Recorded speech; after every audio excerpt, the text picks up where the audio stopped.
The tourism sector is expected to increase significantly with the recent initiative of the government to open a few of the small islets to high-end eco-friendly investment. These small islets will cater to a niche market of high-end tourism. Real estate is the emerging and booming business in Zanzibar. Its ideal location makes it a strategic area for real estate development. As the demand for residential and commercial properties is on the rise, the islands offer various opportunities for both developers and buyers of real estate. Agriculture. The agricultural sector is also another avenue that welcomes investors.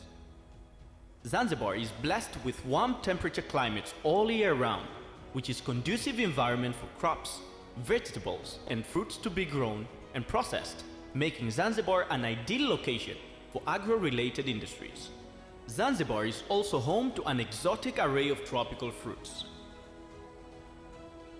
Globally known as the Spice Island, dating back 1,000 years ago, Zanzibar is endowed with a myriad of valuable spices due to its rich soil such as cloves, cinnamon and black pepper.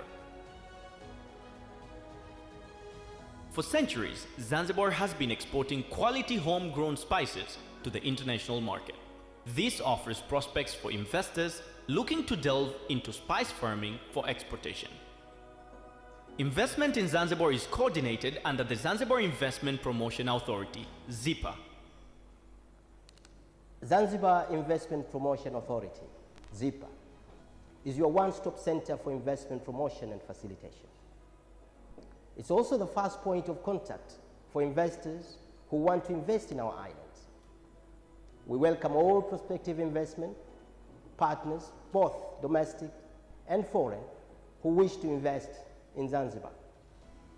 ZIPA works in close collaboration with other government entities and private sectors to facilitate investment. We are ready to provide full support to all companies to invest in our country. For investment application and procedures and investment incentives, please visit our website and do not hesitate to contact us for further clarification. Thank you very much. Karibuni sana.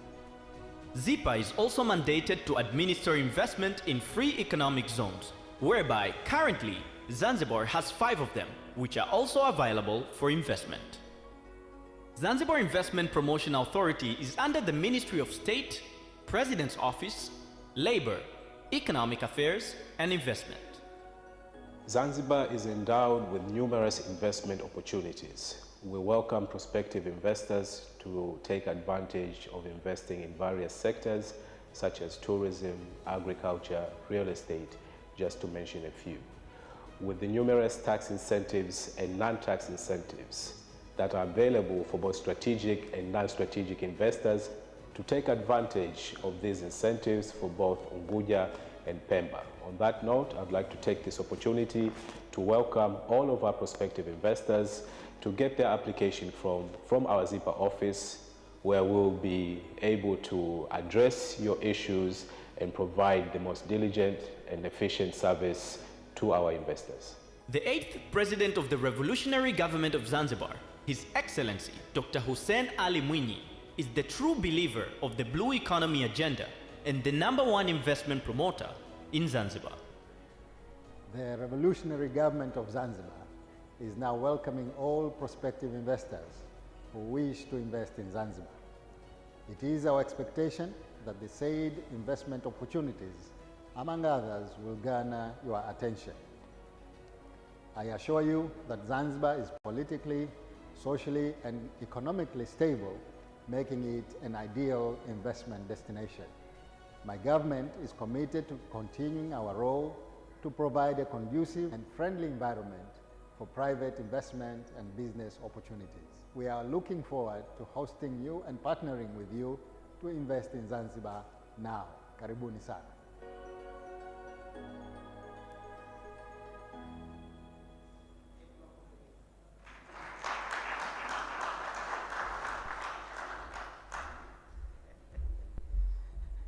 Thank you very much. I think you've enjoyed that small video. But I would like to add some few points that will help you understand exactly what we are doing at ZIPA. That is a one-stop facilitation center where about 12 different institutions is housed there. And we facilitate numbers of permits, including resident permit, including labor permit, which you can have it within 24 hours. We issue investment certificate within 24 hours, as long as you have submitted all the required documents that we need. But also, as the video said, we are mandated to administer and manage these free economic zones. I would like to mention here that among those free economic zones, we have Fumba, which is not far from here, and Micheweni Pemba, where there's a master plan, a land use master plan, that has indicated numbers of investment opportunities in those areas. That includes financial center. We will have a financial center there. Cyber city for all these internet and other high-tech investment. But also we have medical city, academic city, convention centers, real estate, and so on and so forth. So there are a number of opportunities in those areas as well. But talking about tourism, there are also a number of opportunities, but now we are talking about high-end, low volume kind of investment.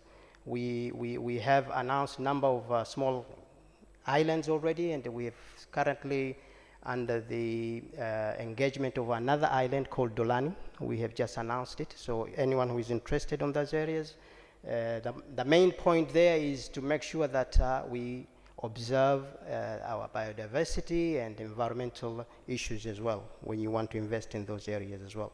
So we are talking about 5 stars onwards now, not below that. That is something that we want to promote in Zanzibar. We are under new arrangement now in terms of facilitation. We are going online soon, so everything will be online. You don't need to come to ZIPA, and we can issue certificate within that arrangement as well.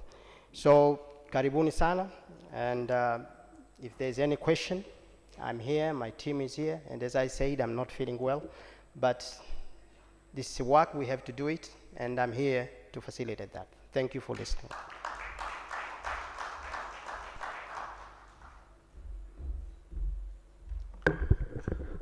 Asante sana, thank you very much. Excuse me. Thank you very much, Mr. Sharif Ali Sharif, the Executive Director of the Zanzibar Investment Promotion Authority. I believe you'll all agree we can't put Zanzibar as an investment destination in a brief presentation. So we have his team. Sorry that you're not feeling well, but your team is here. We shall continue to engage throughout, but we also have the ministries, investment, the Ministry of Trade and Industrial Development, all here, and the staff and the team. So let's engage to explore more and more opportunities, the ones that have been depicted, but the ones we also have at heart, so that we can take the investment forward and continue to promote Zanzibar as an investment destination. We are showcasing Zanzibar's investment opportunities, and we are also very delighted for our Afri-Exim Bank that is with us, and for your coordination of this very important forum.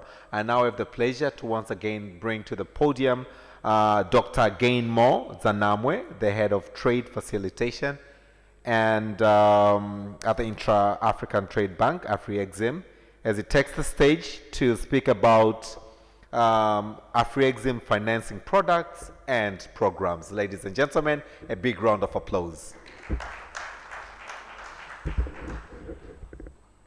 Yeah, they putting the presentation? Yeah.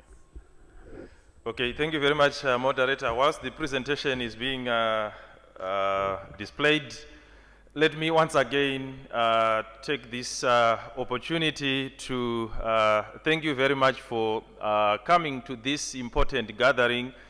What I want to do is basically to share a bit of the information that we have at the bank, some of the things that we do in terms of facilitating trade, and you all are experts in your own right. So I'm not going to lecture you, but what I'm just going to do is to share a bit of the information that may be useful for you, and I will highlight some of the areas where we see opportunities, especially in the context of the AFCFTA. And as they say, so what happens in Zanzibar will stay in Zanzibar, including your money as well. It should stay here and develop Zanzibar. But I hope ZIPA will also provide a very good investment to ensure that once you invest in Zanzibar, you'll get decent returns. We will also be partnering with them to also do a lot more work in terms of improving the investment climate. As we also heard from His Excellency, this is some of the things that we do at Afreximbank to actually work with countries to improve their investment climate. So what I want to do now is to briefly walk you through some of the key things that we do at Afreximbank. I will not spend much time probably introducing the bank. You basically heard that in the morning when I did my introduction. So the African Export-Import Bank is a pan-African multilateral financial institution that was basically established by member states, the private sector. It's a typical PPP, and we have some features of development banks, some features of commercial banks. That is why we are able to do some of the things that commercial banks are not able to do, and we can even do some of the things that typical DFIs will not be able to do. We are an interventionist bank. We listen to the challenges from the countries and the private sector, and we structure solutions that are aimed at providing support. So that's basically the bank. We've got branches in a number of countries. So Zanzibar is covered by our branch in Uganda, which covers East Africa. I think you saw my colleague Kudakwashe, who is basically the regional chief operating officer for that region. Kuda, where are you seated? I can't probably see him now, but he'll be with you also to share more information about investment opportunities in this region. And we also have got another branch in Nigeria, Abuja. I have seen a few people who have also come all the way from Nigeria. Yes, my brother is over there. So we have our branch there, and if there are key issues that you need to discuss, you can also go there. We also have got another branch in Harare that covers Southern Africa. I've seen a few people from South Africa and other Southern African countries. So you can also go to Harare for that. We also have got a branch in Cameroon that covers Central Africa.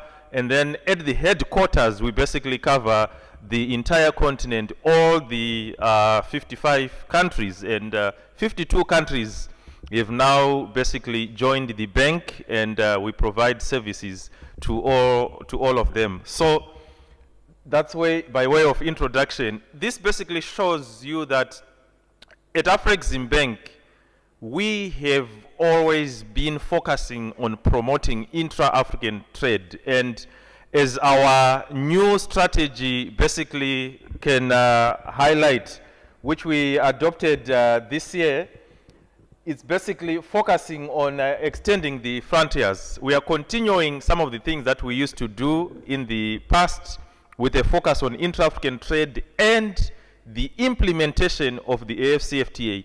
Negotiating the trade agreement is one thing, but implementation, that is where you normally have the challenges. So as Afreximbank, we do the heavy lifting.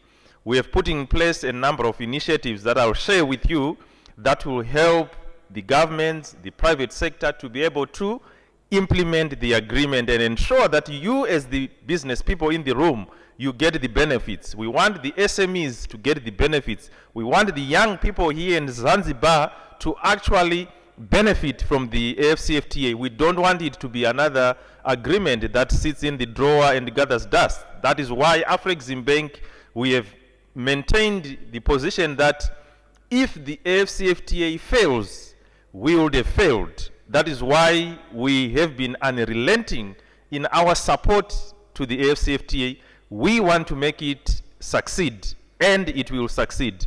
The other pillar that we have focuses on industrialization. We believe that unless we produce value-added goods that we can actually trade amongst ourselves, the AfCFTA will not work. So in the African continent, and it's also a same pattern here in Zanzibar and Tanzania, we basically produce the things that we don't consume, and we consume the things that we don't produce. So we need to reverse that. We need to be producing the things that we need to consume here in Zanzibar, in Tanzania, in Africa. Agricultural imports, I'll show you some of the, you realize that it's more than 60 billion we are importing from outside the entire continent. Why can't we give that opportunity to people here in Zanzibar to produce and feed not only Zanzibar, but East Africa and maybe West Africa? The opportunities are there. So these are some of the things that we are trying to look at. That is why we're focusing on industrialization. We also provide leadership in global finance, and this is our bread and butter. And the last pillar is just internal. And we made a deliberate decision in 2016.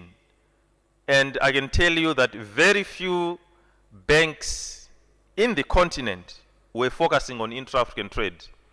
They were saying intra-African trade is too small, it's too risky, it's not bankable. And at Afreximbank in 2016, we developed an intra-African trade strategy, which basically enabled us to focus more on intra-African trade finance, to develop tailor-made solutions to address the challenges in intra-African trade finance. We also put in place a range of interventions, but our strategy is basically, as you can see, it covers trade in goods and services. People normally forget about services, tourism, transportation, maritime transportation, road, rail, etc. Services are very, very important because they are key in terms of facilitating industrialization, manufacturing. And it is also important that we've included informal cross-border trade, because we normally see women doing cross-border trade, but there are no structures to support them with finance and all the other support. So we have included the informal cross-border trade as part of our definition of intra-African trade. And most interestingly, we have gone to include the diaspora. There are goods and services, especially ethnic foods, your fish that we have in the ocean, you can actually export it to people in diaspora. Africa has got more than 30 million people in diaspora. They need to enjoy the ethnic food from Africa. So that is a market that you can actually tap into. So we are also trying to promote trade and investment between Africa and the diaspora, whether they are in America, in UK, or wherever they are. And there are also diaspora in the continent. So these are some of the things that we are working on. And briefly, let me just quickly look at what we do under the intra-African trade. There is create, connect, deliver. Our intra-African trade strategy is based on these three pillars. So we facilitate capacity for production and processing under the create pillar. We've got a range of financing instruments that basically help the industries, the companies, to be able to produce the goods. One of the things that we do under this pillar is the development or financing of industrial parks.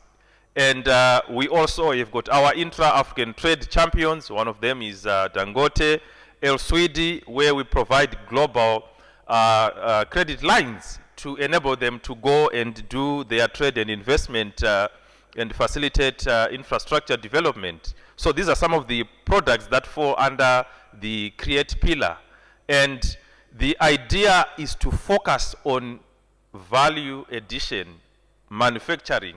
That's basically the thrust of that pillar. Then we have the connect pillar, where we need to connect the dots in intra-African trade.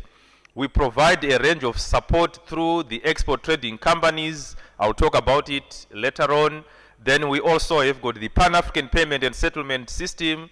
It falls under the connect pillar. Then under the deliver pillar, which is very important because one of the challenges is that to move goods within the continent, it's a nightmare. And you can actually have a container move all the way from China to Zanzibar than trying to move a container from Egypt to Zanzibar or from Nigeria to Zanzibar. It's more complicated because of the logistics.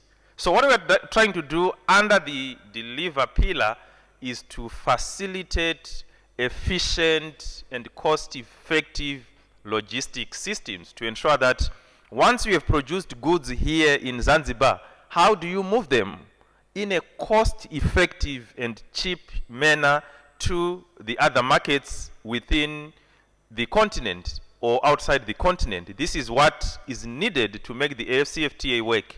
So we have a range of initiatives that we have under that. We have got a merchant fleet financing facility, which basically helps us to provide support in the maritime industry, whether you want to buy vessels, whether you want to participate in the maritime transport, we provide that support.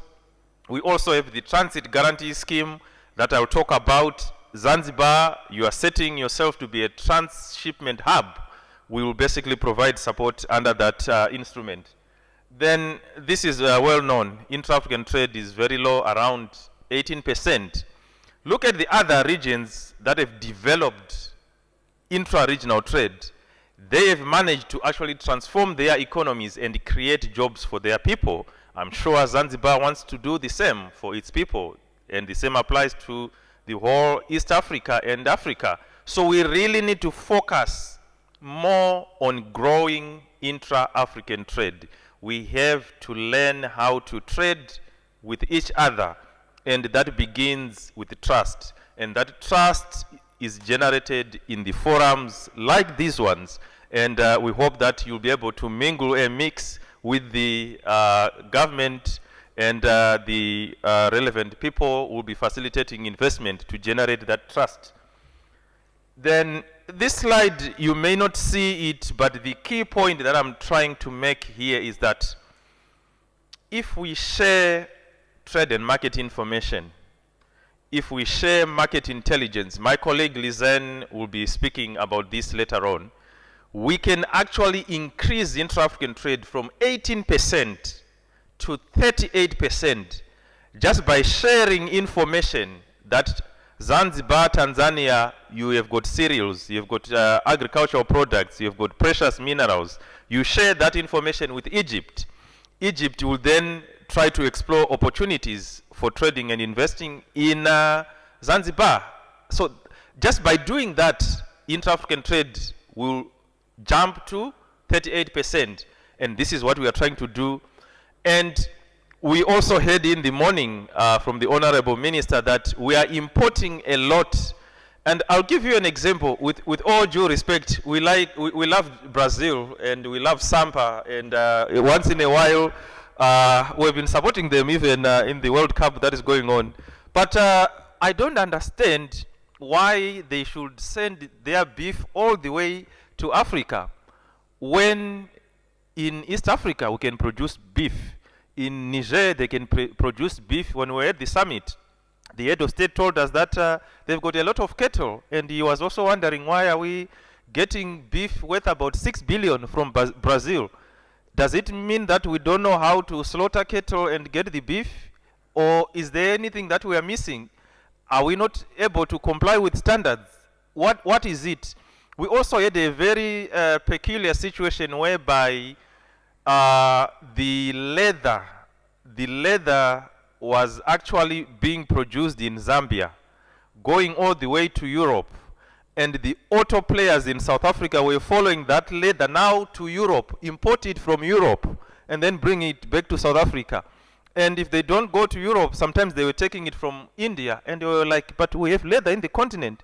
What's going on? So these are some of the things that when we did an analysis in terms of trade and market information, we really do not know what each country is producing, and the opportunities for trade and investment, they are vast. You'll see people come from outside the continent. They identify opportunities here in Zanzibar, but somebody sitting in South Africa is not even seeing those opportunities. So we are now trying to correct that and facilitate that trade. So this is the AFCFTA. It paints a very interesting picture in terms of the sectors. If you look at this, you'll actually see that there's a lot of opportunities in agriculture and agro-processing. And Zanzibar is well endowed and positioned to capitalize on these opportunities. There are also opportunities in manufacturing, value addition, and most interestingly, the services sector, in particular services, is actually leading. This is where the opportunities are available under the AFCFTA. So this is a sector that you actually need to look at. And I'm sure those who have already brought in bags of money to invest in the tourism area, if your studies that you had done are not really comforting, the AFCFTA, we've done the analysis that put your money in tourism, especially in Zanzibar. So I'll move on quickly to the selected initiatives we have to support the AFCFTA. For the AFCFTA to work, the governments will need to reduce their tariffs. When they reduce their tariffs in the short term, they will incur some revenue challenges, and they will need to be compensated. And the bank has been working with the AFCFTA Secretariat to put in place a 10 billion adjustment fund that will do two things. Number one, compensate the governments when they liberalize their tariffs, when they remove tariffs, import duties on the products that are traded within the continent. They will be losing revenue in the short term. So to enable them to keep on liberalizing, we have put in place a compensation fund that will basically compensate especially least developed countries.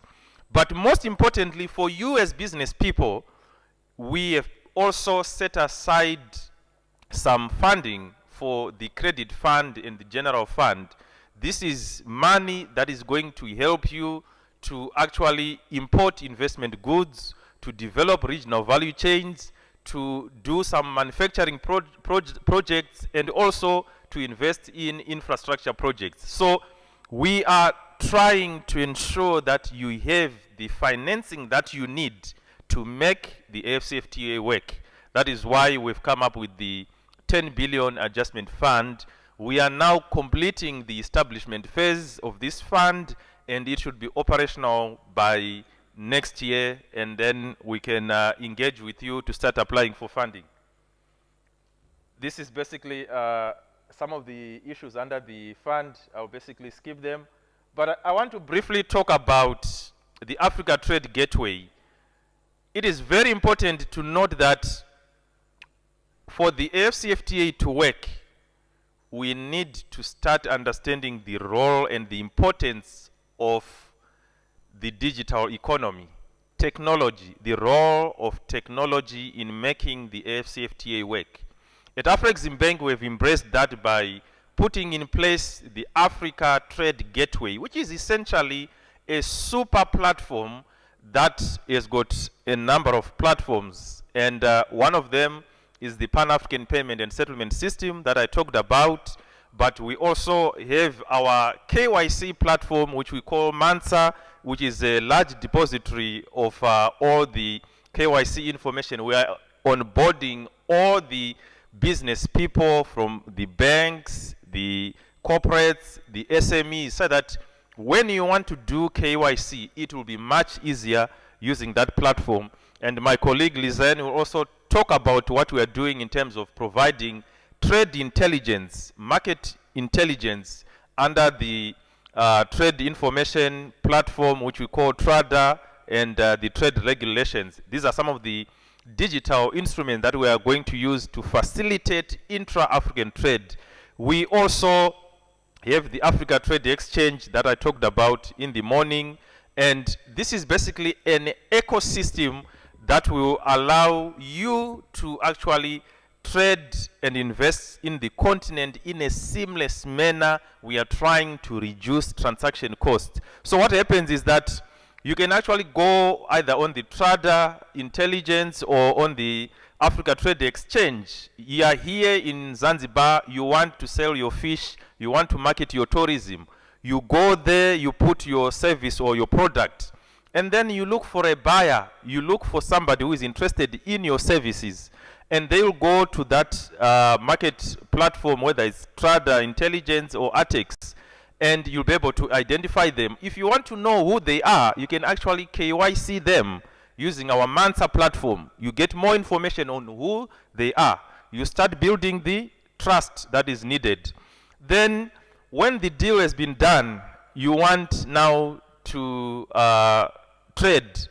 The probably seller will be asking, how do I get paid? So this is where the PAPS comes in. It will then facilitate the payment. So that's basically how this system will work. And I will then move on to the next one, which is the Transit Guarantee Scheme. I think what I want to do is probably to show you this. This is the African map. As you can imagine, just picture a truck trying to move from Cairo to Cape Town. How many borders are there? And what happens today is that at each and every border, a truck will have to stop.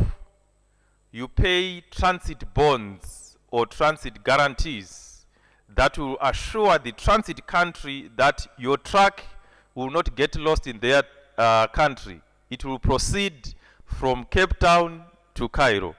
And sometimes the trucks, sometimes they do get lost. If there are any people from customs, I think they know that. Sometimes they'll say we are going to the final destination, and then all of a sudden something happens, and they become comfortable by the midway in the journey. The truck parks and parks permanently, and the goods are offloaded, and the customs will lose their duties. These are all nice and innocent human beings, but sometimes there are those factors that happens, and the customs people are saying, how do we get our money? That is why they insist on these transit bonds. And if you look at the delays, just one day a truck spends at the border, it costs an average of $350 to $250 per truck per day. In Africa, trucks can stay for up to 12 days at the border, and the business people are losing money. My brother Kuda, who has just walked in, is trying to give people loans, and then that money is now going at the border. So we are not really saving the continent.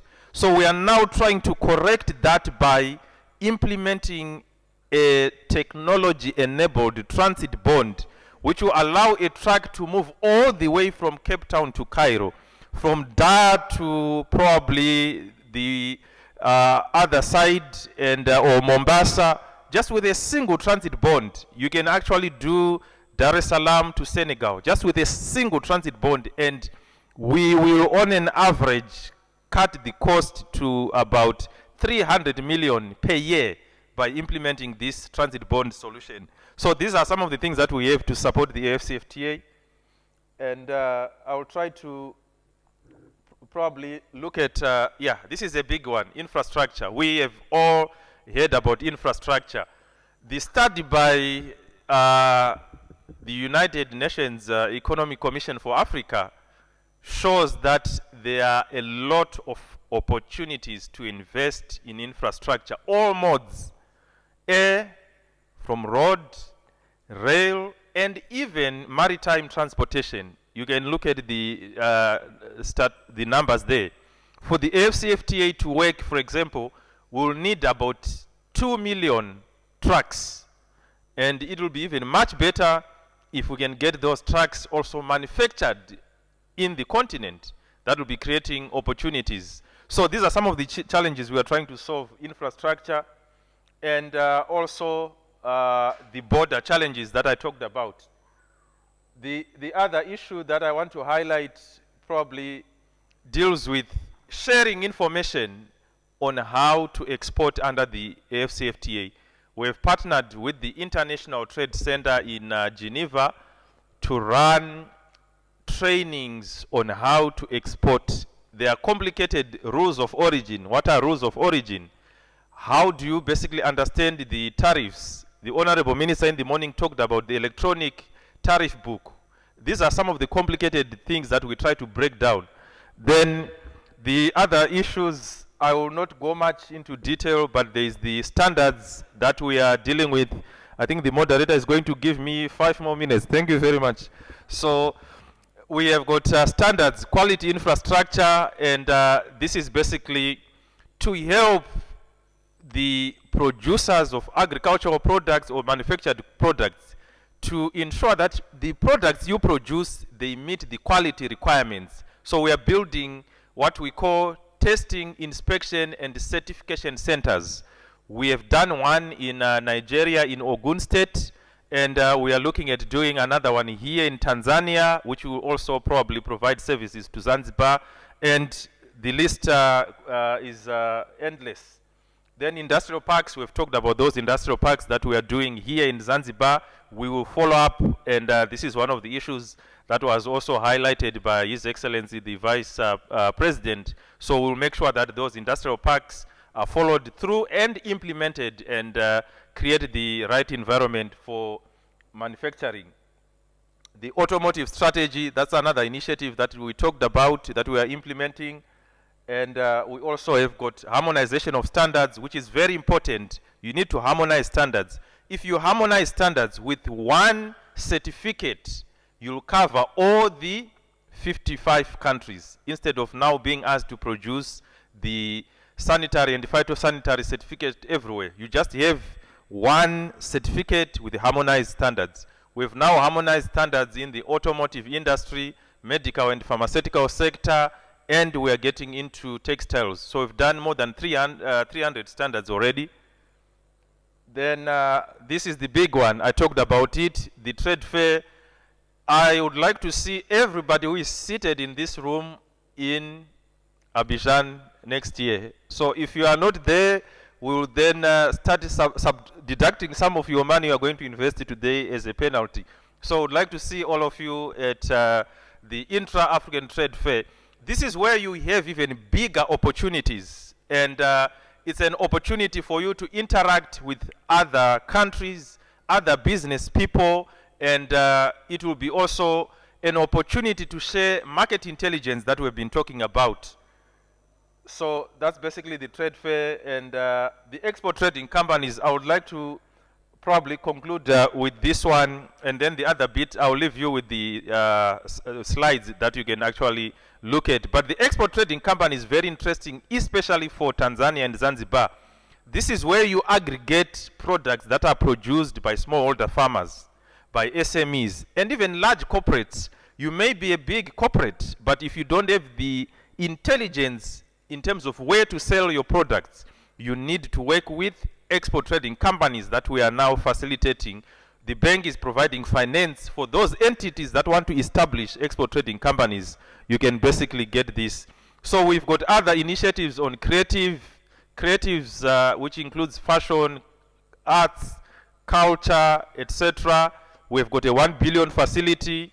We also have got the diaspora initiative, which includes a range of trade and investment opportunities. We've also even gone to the Caribbean, where we are working with them to provide support for trade and investment between Africa and the Caribbean. I'll leave you with the slides, but maybe before I conclude, I just want to call my colleague Kuda to quickly run us through the financing bit, so that the business people can also see the key financing products that we have that will support trade and investment in Zanzibar. Kuda, if you can just probably walk us through the finance section, and then we'll hand over to the moderator.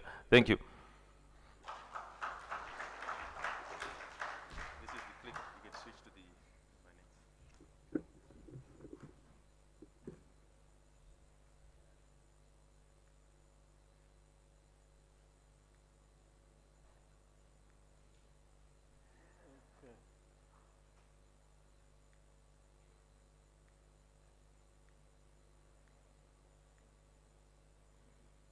right. Thank you very much, Kenmo. And I am speaking mindful that the man on my left will be chasing me away very shortly. But I think it is important that we speak about the models of funding that Afreximbank provides.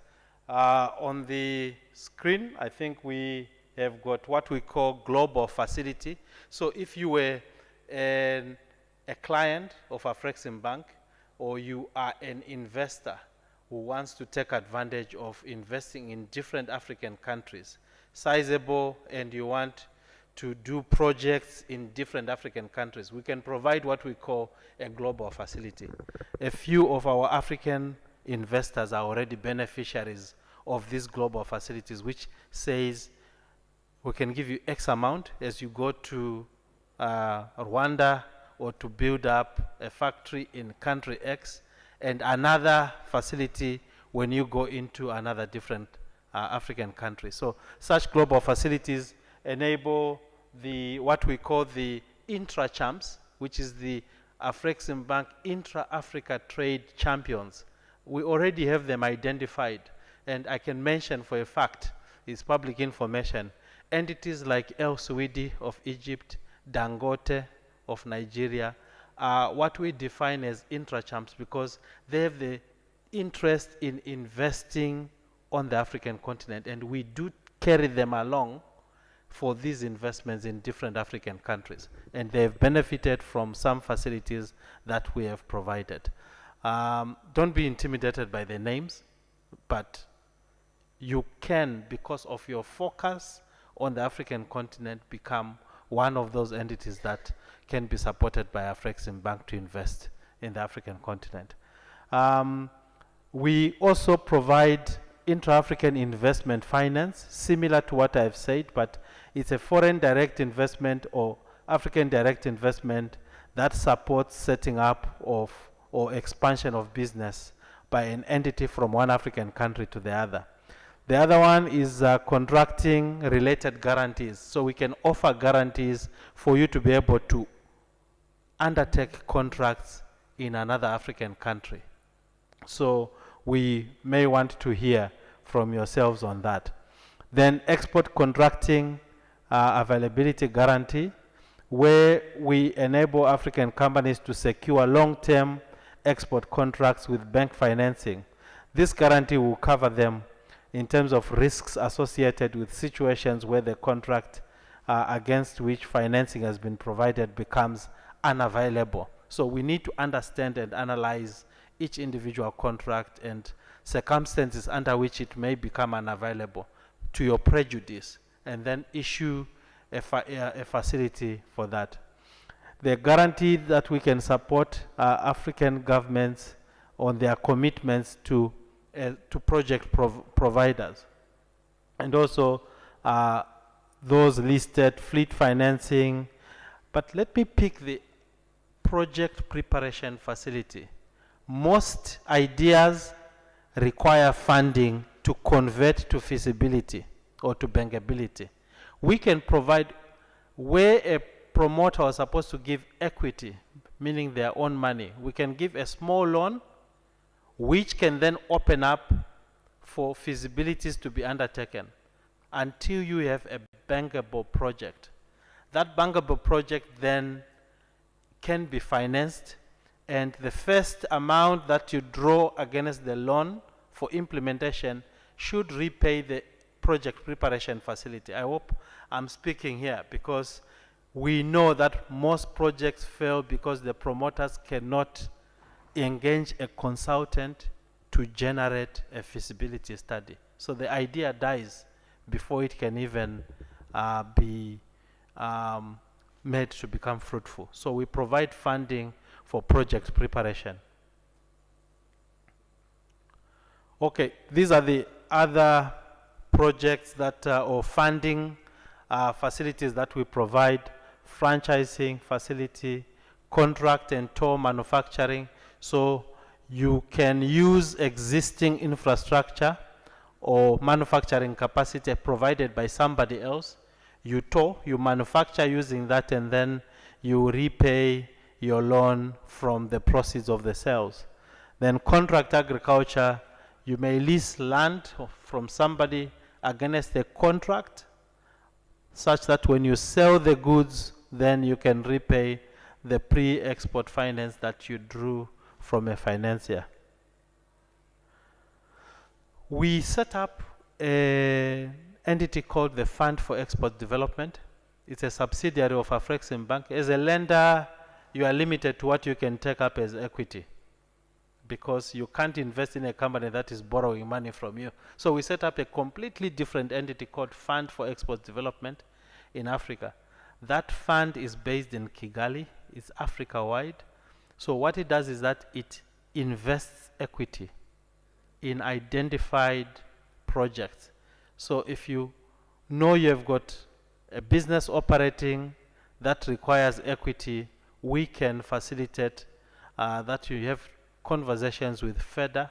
They can bring in equity into your business, become a shareholder, and allow your business to increase capacity for exports.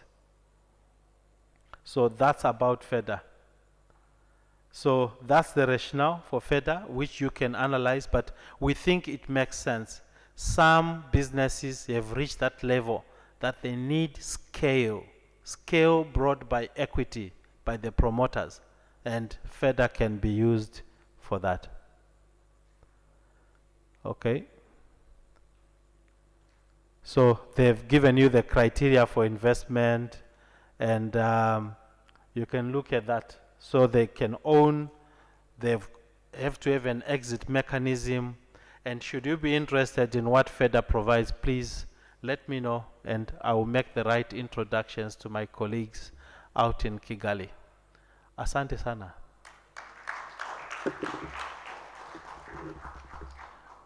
Now you can kick me out. Now I can kick you out by actually inviting you to sit at the front. Okay, Gain More, where are you? Please come to the front. Mr. Sharif, or anyone from ZIPA. I'm allowing 2 or 3 questions top. If there are any questions, I'm allowing 2 to 3 questions top before I invite my panelists. If there's any question, please, we bring it up now. Can I have a representative from ZIPA? I think Mr. Sharif did say he was not feeling well, so he might have stepped out. Anyone from ZIPA to answer to any questions that will come from the floor? Thank you. Karibu. Come, wewe, Karibu. Okay, so if from the 2 presentations, which are very high level, very enriching, we had the gentleman who just presented now. I think may there could be some questions from the finance. Is there any question? Yes, Nomba mpeleke mic. Asante, any other question? So we'll only take 1 question. Asante. Oh, 2 questions. Thank you, moderator. Just first of all, to introduce myself, I'm the CEO of East African Business Council. We are part of the organizer of this event. Quick question, one to ZIPA and another one to Afreximbank. One is that ZIPA is in terms of ownership. In terms of investment, when you're a foreigner, are you allowed to own land in Zanzibar? Maybe you could expound on that. 2, from my friend from Afreximbank. The challenge we've been facing in East Africa and Africa is what we call patient capital. All the banks have these resources. They talk about big money, but the accessibility in terms of the interest rate becomes a challenge. And sometimes, like for Afreximbank, you find that you channel your facilities through our local banks, and the local banks use their own procedures, difficult procedures to access those funds. I don't know if you have a dedicated facility where companies can directly get access to your funding. Lastly, again, is on your commitment to grow intra-regional trade. And that's why we are happy at the ABC to work with Africa Exim Bank in terms of organizing this trade and investment forum. Again, everybody mentioned about the challenge. The challenge is not about tariff.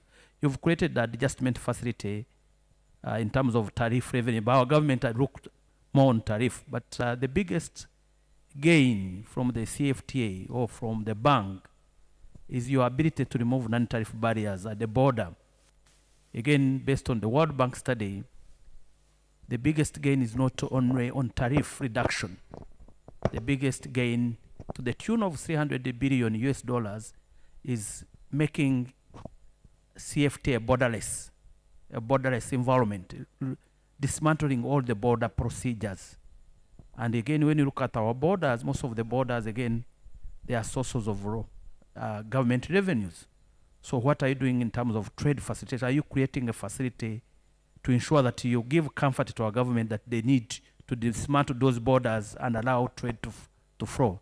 Not just a transit bond guarantee. Those guarantees are there, but they don't help us. So those are my few observations. Thank you very much. Asante sana, the gentleman at the back. Yes. Hapo, yes. Kindly do the grateful to introduce yourself, where you come from, and straight to your question. Keep it short. My name is Talib Jusab. I'm an attorney. I'm representing the Association of Tourism Investors, the Startup Week Zanzibar, and some other companies as well. In line with this one goes to brother from Afrexim Bank. I've heard you mention a lot. I was curious to know that while we're doing all this what's the bank's position on startups? Because another issue within the continent, as we recently finished the first Startup Week in Zanzibar, is the issue of employment. And one of the quickest way of dealing with that is by turning job seekers into job creators themselves. So I'm curious to know, what are the opportunities available for startups in that regard? And my last question was to Mr. Lauder, but within my discussions, I already got an answer for it. My question was basically on the issue of dispute resolution, fast dispute resolution mechanisms for our investors. I think that's another way of, I would like to know what ZIPA is. I know we already have the commercial courts, but it would be interesting to know what other avenues, whether diplomatic and so on, are available to investors in that regard. Thank you. Thank you. I'll take two last questions, both at the front here, one at the middle. Please come to the front. Two last questions, moja hapo, nyingine that end. Let me allow this gentleman first, and then it will be you. Let's introduce yourself. Keep your question short. Thank you. Good morning, all. My name is afternoon. Ahmad Awal, head of trade and export and Zanzibar for Investment Tanzania. My question Sorry. It's important that we get where you come from. Can you say that with pride? Oh, okay. Yes, please. My name is Ahmed Awal. I'm the head of Zanzibar Export and International Trade for Dangote Cement Tanzania. My question goes to ZIPA and Afrexim Bank. Are there any framework or strategy in which you will assist the investor in repatriation of funds, looking at some project require large amount of money, and an investor can get funds from outside the country? What are the framework or strategy developed by Afrexim Bank and ZIFA in terms of repatriation some of the funds that were used to invest in the project? Thank you. The last question? Yes. Miguel Pilgrim. I hope you're capturing these questions. I'll repeat them briefly, but yes, Karibu. Miguel Pilgrim, Pilgrim Group International, and we're already invested in Zanzibar as well as Tanzania. And I have A and B. A is those of us that have invested here, who have come from the diaspora. We've started our business and we're expanding. So inter-African trade is huge, because now that we're here, we're trying to expand. But one of those reasons is residency. And for ZIPA, what is the status of residency for the diaspora who's coming to Africa and invest here? And if there's any incentive or any sort of orientation to assist with expanding for inter-African trade. Thank you. All right, we'll give you each 2 minutes basically to respond to the question. There have been, I think I've captured 6 questions. If there's any that you will forget, then I will bring them back on the floor so that you can respond to them. One, there was a question on ownership of land in Zanzibar. This goes to Zipa, but again on Afri-Exim. Interest that there is as a regional bank. You will respond to that. Then association of investors. Question on startup, very important. How do we then transform job seekers to job creators? I think is a very critical question, especially in Africa right now. Then there's a question on mechanism for ZIPA, again on issues of dispute resolution. Then the question from representative from Dangote is repatriation of funds, and finally residency, the aspects of those returning home to invest at home, if there's any incentives or facilitation when it comes to investing back at home. Karibuni, please, if you can respond to them. There's no any orderly manner to respond to the questions. It's just approach them and give them the answers. Thank you. Thank you very much, and thank you very much for those who have been demand for some clarification. My name is Lada, working with Zanzibar Investment Promotion Authority. On behalf of the authority, I'll try to give some clarification on the raise issued. One started with ownership of the land. The land in Zanzibar is public asset, owned by the public, owned by the government. But for those who aim to invest or to do any trading, the land will be leased to them. And land will be leased for 99 years through 33 years renewable contract. For the dispute resolutions, we believe that Zanzibar is a part of United Republic, and Tanzania has signed several bilateral agreement and multilateral agreement which deals with some conflict resolution with the investors and investment issues. So Zanzibar follows that, and we are always trying to put our effort on amicable resolution of all conflict raised between investor and the authority, or investor and another entity, which is.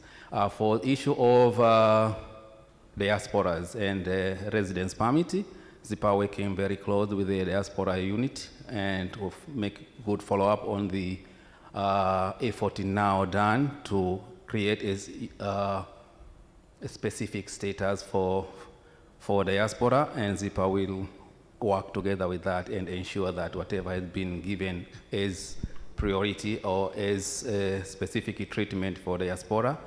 But for now, ZIPA is treating diaspora as any other investor. Who those have been invested as diaspora, they have been treated as foreigners, but with a slight benefits allocated for them.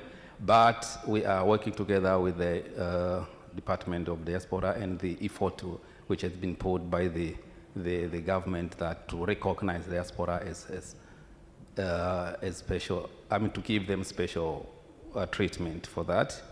I think in about 30 seconds, because he's representing many other members of the diaspora. Okay. You said there are benefits that are allocated to them. Do you want to mention those benefits? Like for those who have been invested in Zanzibar and given the certificate for investment, yes, there are special treatment which is uniform for all investors. Okay, all right. Yeah. Excellent. There's a question of repatriation of funds. Yeah, our DIPA is working, we are working according to the law. We have the law enacted in 2018, law number 14, which is one of the incentive given to the investors is to repatriate the benefit after tax.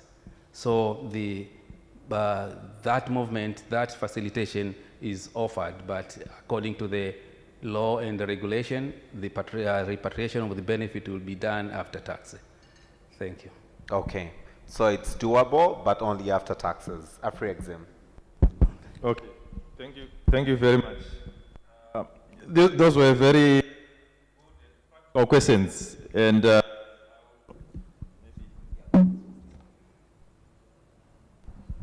right, thank you very much. Yeah, this one is tired. I think it means we've been too long on this session. All right. The first question, I will probably ask my colleague Kuda to deal with that, but I just want to highlight that the bank has actually been listening to the private sector, the business people, about access to finance, patient capital, and also patient equity. Patient equity, we are dealing with that through the Fund for Export Development. It was essentially designed to deal with that aspect. That's why we established FEDA, to ensure that there's a structure which can provide patient equity, which will help the investors to be able to participate in export promotion projects. And overall, in terms of the interest rates, my colleague Kuda will deal with that, but we also have got a range of instruments like the 1 billion facility that we've just put in place for the creative. We also try to increase our risk appetite on that, and we also try to ensure that we accommodate some of the needs of the players in the creative industry. We also have got an SME development program, which basically will enable the bank to deal with the requests that come from the SMEs, those that are the smaller players. So we try to also respond and facilitate access to finance and give affordable rates. And we are also working with other partners to do a lot of blending, when you basically blend with other players with concessional funding or grants, especially for the things we are trying to do with SMEs, creative economy. That will make it a bit easier. Then there was also a question, I think you were spot on the NTBs and under the AFCFTA. At Afri-Exim Bank, we actually recognize that. That is why we actually created a function that focuses squarely on trade facilitation.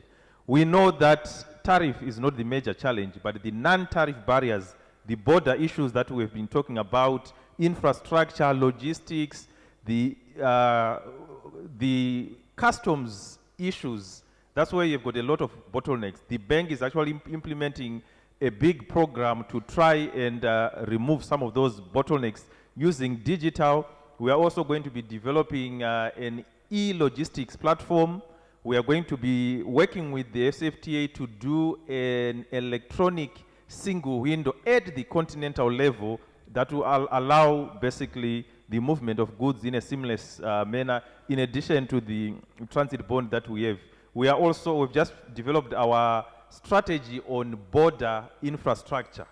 That strategy on border infrastructure has got so many elements. I cannot unpack them because of time, but these are some of the things that we are doing. Just finally on repatriation of funds, it's a big challenge in the continent.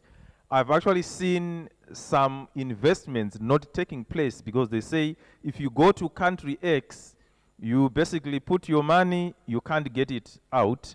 So we've got a number of things that we do. I mean, Kuda talked about some of the guarantees that we give as Afri-Exim Bank to guard against some of the measures that may be taken by the governments to restrict the movement of capital. But under the AFCFTA protocol on investment, we are also trying to basically address the issue of repatriation of capital as well at the continental level, so that we set norms and standards that will govern that issue. Maybe my colleague Kuda can come in. Before he does, do you want to highlight, you've mentioned that you already have a product that looks onto the interest of SMEs. Does this go as low as the startup? Because I think the question was specifically to startup, wanting to know before they grow to small and medium enterprises, does this product also encompass the startups? Yes, yes. It So does, under okay. most of these startups, we're actually dealing with them under the creative facility and also under the SME development. Those are actually designed to support the startups. So we actually provide support through that. We've also done a venture capital fund that will also help the startups to grow. And some of you, if you may recall, in 2021 at the IITF in Durban, we actually had a youth startup program. I can see nobody's nodding. So you were all not in Durban, eh? So, moderator, you have got a big job to do. So in Durban, okay, yes, somebody was there. So we actually ran a youth startup program where we're inviting youth to come up with their ideas, and we're trying to now match them with business people. I'll give you one example of a gentleman who came to IATF in Cairo in 2018. He was basically from Nigeria doing drone technology, and we supported him through that platform. Now he's based in Singapore, building drones for agricultural production in Singapore. So these are we nurture the SMEs. Even in 2021, we ran a program with CNN, where we identify potential startups. We identified a list of potential startups. I can share that information, and we support them with financing. But financing is not only the challenge for startups. They need to be nurtured. They need to be twinned, to be linked to the market. So these are some of the support that we have. Thank you very much. Am I off the hook now? Yes, you are. You are. For now. Okay. I'll get back to you. Yes. Probably, do you have any addition to the questions? Okay. Thanks very much. I think there was a question on direct financing, Mr. Kalisa. Okay. So because we are a wholesale bank, you can imagine that we don't have brick and mortar in every country. Yeah. So our model is that we will work with local financial institutions, which brings your second part of the question. We provide direct funding, but to companies that have reached a certain maximum threshold in terms of their sales and capital. So they then qualify for direct lending with Afreximbank. For those that cannot qualify directly, we work with the local financial institutions. In every country, we try to establish a relationship with a development bank that ensures that they can distribute the funding, development bank or commercial bank, that can distribute the funding to the various sectors. It's only practical that way. There is no way we can reach out to everyone, number one. Number two, it brings in a question about, the commercial banks will add on costs, etc. There's certain things that may not be avoidable. Yes, we expect that the commercial banks that we work with will give services to their own clients. Maybe there will be some fee or some amount added on to that. But what we need to think about is the practical way in which we can lend. But we have changed model in certain circumstances, like what Gainmore has said. We have gone on to identify some small upcoming entrepreneurs that may not necessarily require funding as in cash. We twin them with other bigger players so that they can have a scale in terms of what they are able to do. And then through our SME development program, we can provide funding directly to those SMEs that are coming up of the being called small, and where they can, using their own balance sheet, access direct funding. Thank you. Now that we're in Zanzibar and in Tanzania, do you want to mention the development stroke commercial banks that you work with? We work very closely, if they I hope they are interested in me mentioning their names. But I can state for a fact that our partner today is a client of ours, in as much as they are a shareholder. We've got lines of credit to banks like CRDB. We work with NMB Bank, and we are partners with I said CRDB, NMB, People's Bank of Zanzibar, and the UBA partner, UBA Bank. The important thing is also we are direct lenders to corporates in manufacturing sector, in engineering and construction, and we are also a lender to government of Tanzania. We mentioned about the syndications and the projects that we have done in Tanzania. Great. Manufacturing sector, engineering and construction, and which is the third one? So it's manufacturing, construction, agro-processing, and we do power, energy, and my colleague did highlight to you that we were the largest lender in the Rufiji Dam project. Right. So where we are trying to generate power and evacuating it to where it is required. Excellent. There was a question that was asked about by the Association of Tourism. I think capacity building is also an issue with SMEs. He mentioned about how to export, which is a course that we run working with local partners. So for instance, if we have in the room companies that want to learn how to export using the export trading companies, we partner with ministries of trade and industry so that we give that knowledge of how countries can benefit from exporting. Ladies and gentlemen, can we put our hands together for our speakers this afternoon? Thank you so much. You may now kindly take your seats. Afrexim Bank is addressing trade and investment, I think, from 360 degrees. If you are here and you've not been, if you feel like you've not been reached, I think you probably want to either go back to the presentation or see Afrexim Bank, who are with us for the next couple of days, to see how best they can enhance your investment and trading here in Zanzibar, in Tanzania, and across the continent. It's open truth that America and Mexico is trading more than what we do within the entire African continent. So I believe with the facilitation that is being availed to us, we can look at this in a couple of years and say this was history. Distinguished guests, ladies and gentlemen, allow me now to invite Al-Karim Hasham, who is coming from the Zanzibar National Chamber of Commerce. Al-Karim, are you here? Karibu sana. Al-Karim is giving us an opening statement as we're going to get into the plenary discussion, whereby we're going to be looking onto the harnessing and maximizing Zanzibar's blue economy's potential.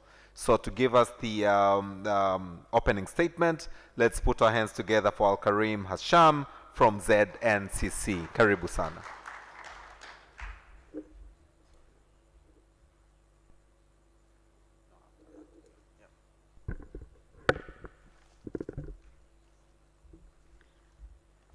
So good afternoon, ladies and gentlemen. As our moderator has introduced, I'm representing Hamad Hamad, who is the CEO and Executive Director of the Zanzibar National Chamber of Commerce. So these are his words. If there's anything you do not agree with, please look for him directly. If there's anything that you agree with, I wouldn't mind some credit for that. So it is a great honor to be here in front of you to lay the ground for discussion on the topic concerning harnessing and maximizing Zanzibar's blue economy potential.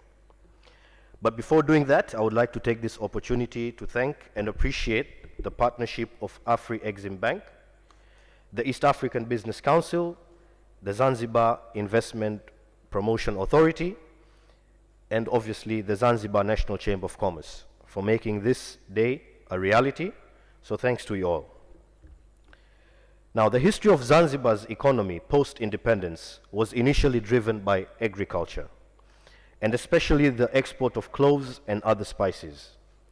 However, by the late 1980s, the fall of clove prices globally led to the emergence of tourism as the main economic driver. For the last 30 years, we have been practicing tourism unprepared. Unprepared in the sense that it was only natural that we had to embark on tourism using the existing natural attractions and infrastructure. However, policies and regulatory frameworks were always trying to keep up with the fast evolving sector. With the outbreak of COVID-19 in 2020, we learned some harsh, but in hindsight, important lessons. And the key lesson is that we should not rely on a single source of national income, as we did historically with cloves and later tourism. And there was a need to diversify the economy. Thankfully, His Excellency, Dr. Mwinyi, propagated the blue economy as the cornerstone to drive the future of Zanzibar's economic growth. Now, despite the concept of the blue economy being a mantra in Zanzibar for the last 2 years, it is still a relatively new concept to policymakers and the community at large. Nonetheless, this presents us with an opportunity to be prepared and to embark on this journey in a much more structured and sustainable way. The blue economy encompasses many dimensions, both at seas and on land, which we hope will ultimately lead to economic diversification. The policy identifies 5 main areas: fisheries and aquaculture, maritime trade and infrastructure, energy, tourism, marine and maritime governance. The key focus of the blue economy policy is on diversification and the multiplier effect that each of the mentioned sectors will generate in the economy. It is our humble opinion that in order to fully harness and maximize the potential of the blue economy, having a policy in place is simply not enough. Wide-scale regulatory review must be considered. It is important to align the existing legal and regulatory framework to ensure that investors in the sector can smoothly tap into these resources. It is no secret that members of the private sector still cry out for removal of bureaucratic hurdles, which lead to significant transactional and compliance costs. Systems need to be put in place to ensure that interministerial and departmental exchange of information is made smoother. Well thought of regulatory reform is also important to the government because it will mean a reduction in revenue leakage. Now, in 2018, the World Bank reported that approximately 80% of agricultural produce is imported into Zanzibar to cater for the tourism sector alone. This leads us to imagine the importance of introducing local content, policies, and regulation on the island. Local content will not only lead to a much more revenue retention within the local economy, but also build the capacity of Zanzibaris. The government and private sector must collaborate in an effort to build capacity and strengthen linkages between the industry and host communities in order to boost local content and benefit the local economy. It is true that the beauty of Zanzibar is attributed to its wonderful coast, but definitely its charm is entirely its people. And we are therefore obliged to keep in mind that as we are embarking on this blue economy journey, sustainability has to be at the front of our minds.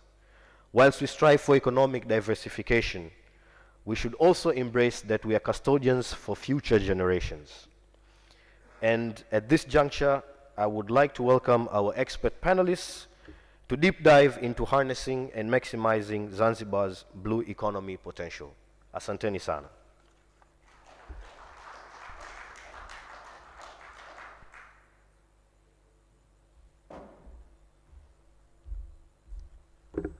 Asante sana. That remark was made on behalf of Mr. Hamad Hamad, who is the CEO and the Executive Director of Zanzibar National Chamber of Commerce, presented by Al Karim Hasham. Asante sana. I now have the pleasure to bring to the stage the following. The Principal Secretary, Ministry of Blue Economy and Fisheries, Dr. Aboud Jumbe. Can we put our hands together for Dr. Aboud Jumbe? Karibu sana. Please come to the front. Do you want to take the first seat? Dr. Aboud Jumbe will do a presentation which will then be contributed by my panelists as well, Mr. Zahor Kasim Muhammad, who is an expert in fisheries. Karibu sana. I also have the pleasure to invite to the stage Mr. Graham Stewart Leslie, who is the Hotel Association of Zanzibar Executive Chairman. A big round of applause. Karibu sana. I would like also to bring to the stage Mr. Jonathan Bruck, who is the Group Sustainability Manager and Beyond Mnemba Island. A big round of applause. Last but not least, and very important to the stage this afternoon, all the way from Chumbe Coral Park, is Mr. Ben Taylor, the manager.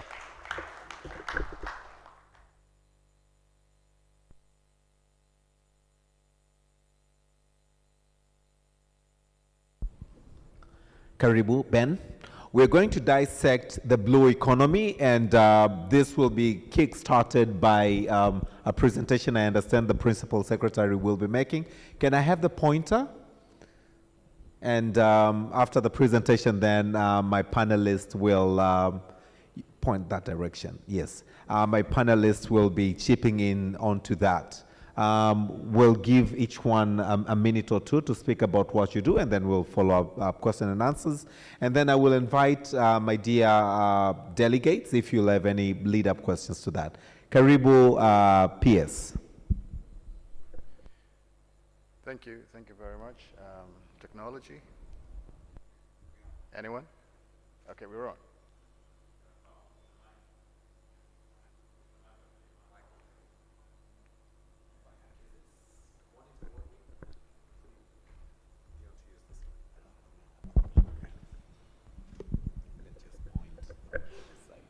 Okay.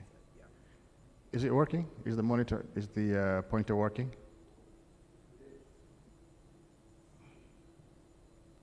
I think it's stuck. Yes, it is, but it's not moving.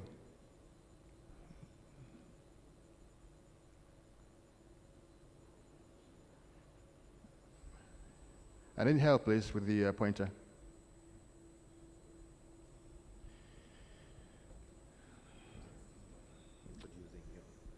Thank you. So, my name is Aboud Suleiman Jumbe, and I am the Principal Secretary of the Ministry of Blue Economy and Fisheries. Is it working? Thank you very much. So, just before we delve a little bit deeper into the concept of blue economy, into the mantra of the blue economy agenda here in Zanzibar, I just wanted to share with you the dynamics of the past 2 years in the context of the blue economy agenda here in Zanzibar. So our blue economy agenda is basically structured in 3 key thematics.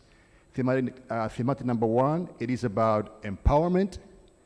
You have to empower your people. You have to empower your community. If you want to integrate ownership of the blue economy agenda in your country, number 1 thing to do is to empower your community. And number 2, it's about innovation and investments. Investing, bringing up the whole notion of the private sector involvement. And number 3, it's about the regular, the long, sort of unknown requirement of sustainability.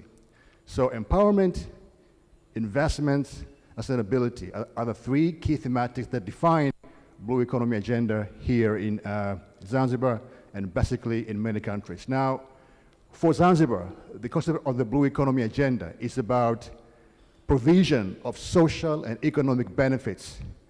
The empowerment part, the provision of social economic benefits for the current and future generations by contributing to food security, poverty eradication, and many, many, many more community needs. It's about restoration and protection and maintenance of our fragile marine and aquatic ecosystems. It's about adoption of clean technologies, the whole notion of renewables, and the whole context of circular materials and the new concept. Now, let me just give you a basic outlook of how the blue economy dynamics in Africa are pretty much defining our moment of engagement here in Zanzibar. So 38 out of 54 countries in Africa are either coastal states or island states. Africa has got 13 million square kilometers of maritime zone. Continental shelf spanning about 6.5 million square kilometers. Tanzania's potential extended continental shelf application at the UN is still pending since 2012. That application could give us more opportunities in terms of the future oceanic governance, oceanic deep seabed mining potential.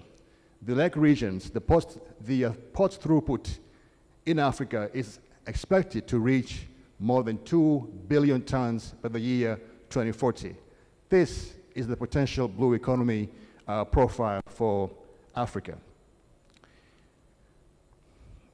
Stuck again.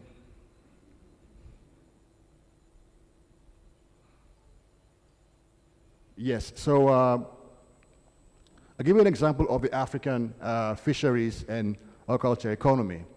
So basically we have about estimated 5 million registered fishermen across Africa. In 2011, fisheries and aquaculture in Africa contributed to about US $24 billion. Africa contributed to about 90% of the global catch, 9%. In 2015, the production rose to 11 million tons, of 5% of global fish production. In 2017, fisheries exports in Africa rose to about 6.5 billion. Value addition from fisheries sector in Africa rose to about 17.4 billion US dollars. Tourism, another key sector of blue economy in Africa. Africa received just about 5% of estimated 1.4 billion international tourists arrivals in 2018 before the pandemic, and that gave Africa about 8.1% of the continent's gross domestic product, valued at over US dollars 177 billion. The sector further accounted for 9.7% of the continent's exports, valued at around 48.7 billion US dollars. In Zanzibar alone, more than 30% of the national GDP comes from the tourism sector. Remember, 95% of the African tourism receipts, 95% was aligned with the ocean economy. So basically people were coming to Africa for wildlife tourism, and most of that wildlife tourism was about coastal and marine ecosystems. Now, Zanzibar, Tanzania, we are part of the Western Indian Ocean region. And this region has a potential of about 330.8 billion US dollar potential in blue economy. However, we are only 10 countries of the Western Indian Ocean region, from Somalia to South Africa to Madagascar, Mauritius, Seychelles, Comoros, Mozambique, Tanzania, Kenya, Somalia. We are only managing to tap about $22 billion a year derived from the coastal and marine resources. Coastal tourisms make up more than 50% of that contribution, followed by our culture, mining and energy, the whole issue of climate financing, the blue carbon, fisheries, and now we have to focus on the cost of coastal protection, climate change, impacts of the environment. My brother Jonathan will come to talk about it later on. Ocean research and the whole notion of maritime security.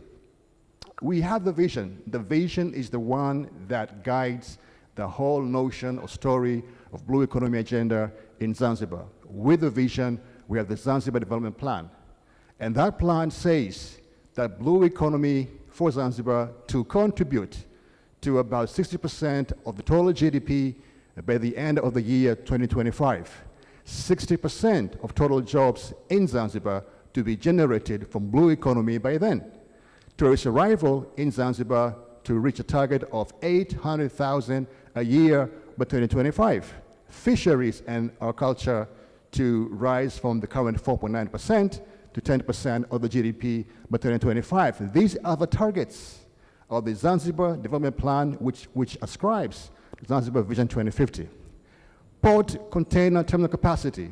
We are not talking about increasing our capacity from the current 58% to 75% of the required demand, and so is ship index. These are the targets that need to be worked on, that need to be implemented, that need to be engaged, addressed, funded. They need an integrated approach for the country to be able to very much describe and engage the whole notion of the blue economy agenda. How do we do it? We need to enhance development of all blue economy sectors: tourism, fisheries, culture, maritime trade, service industry, energy, and so forth. We need to maintain the notion of conservation and rational management of marine resources. We need to engage in more marine research and development. We need to focus on awareness and social equity. We need to engage private sector. We need to strengthen our national participation in the context of oceanic governance dialogue, whether it be in the regional SEAS programs or regional economic commissions, or the whole notion of multilateral environmental agreements. So these are the blue economy policy priorities. The policy is based on the low-hanging fruits that Zanzibar has pretty much opted to engage. The scope of the policy involves awareness, capacity, innovation, value addition, empowerment, investments, access to capital and markets. Priority areas: sustainable tourism, fisheries, and many more. Strategies: we need to strengthen value chains in all these sectors. We need to enhance best practices. We need to strengthen capacity in every sector, in every level. We need to engage credit support, financial facilities, banking support. The strategy, as we said, empowerment, investment, sustainability. We need to engage in enhancing marine conservation. We need to engage this by using these tools: integrated coastal zone management, marine spatial planning, environment, biodiversity, climate adaptation, sustainable financing, investment in processing, in markets, private sector investments, and the whole issue of quality assurance that our brothers from the Afri-Exim Bank have just mentioned. So what's the stake here? Zanzibar produces seaweed. Why seaweed? Seaweed is an ingredient of the global marine biotech industry, a $6.4 billion industry. Globally, industrial seaweed value stands at $5.9 billion. Global seaweed production right now is at 32.4 million. 84% of the global sea cucumber trade goes to China. In Africa, Madagascar, Seychelles, Zanzibar, Mozambique, and Mauritania supply to Hong Kong 230 metric tons of sea cucumber just by 2019. Zanzibar itself, before the pandemic, was exporting about 30 metric tons out of those 230 metric tons that those 5 countries supplied Hong Kong in 2019.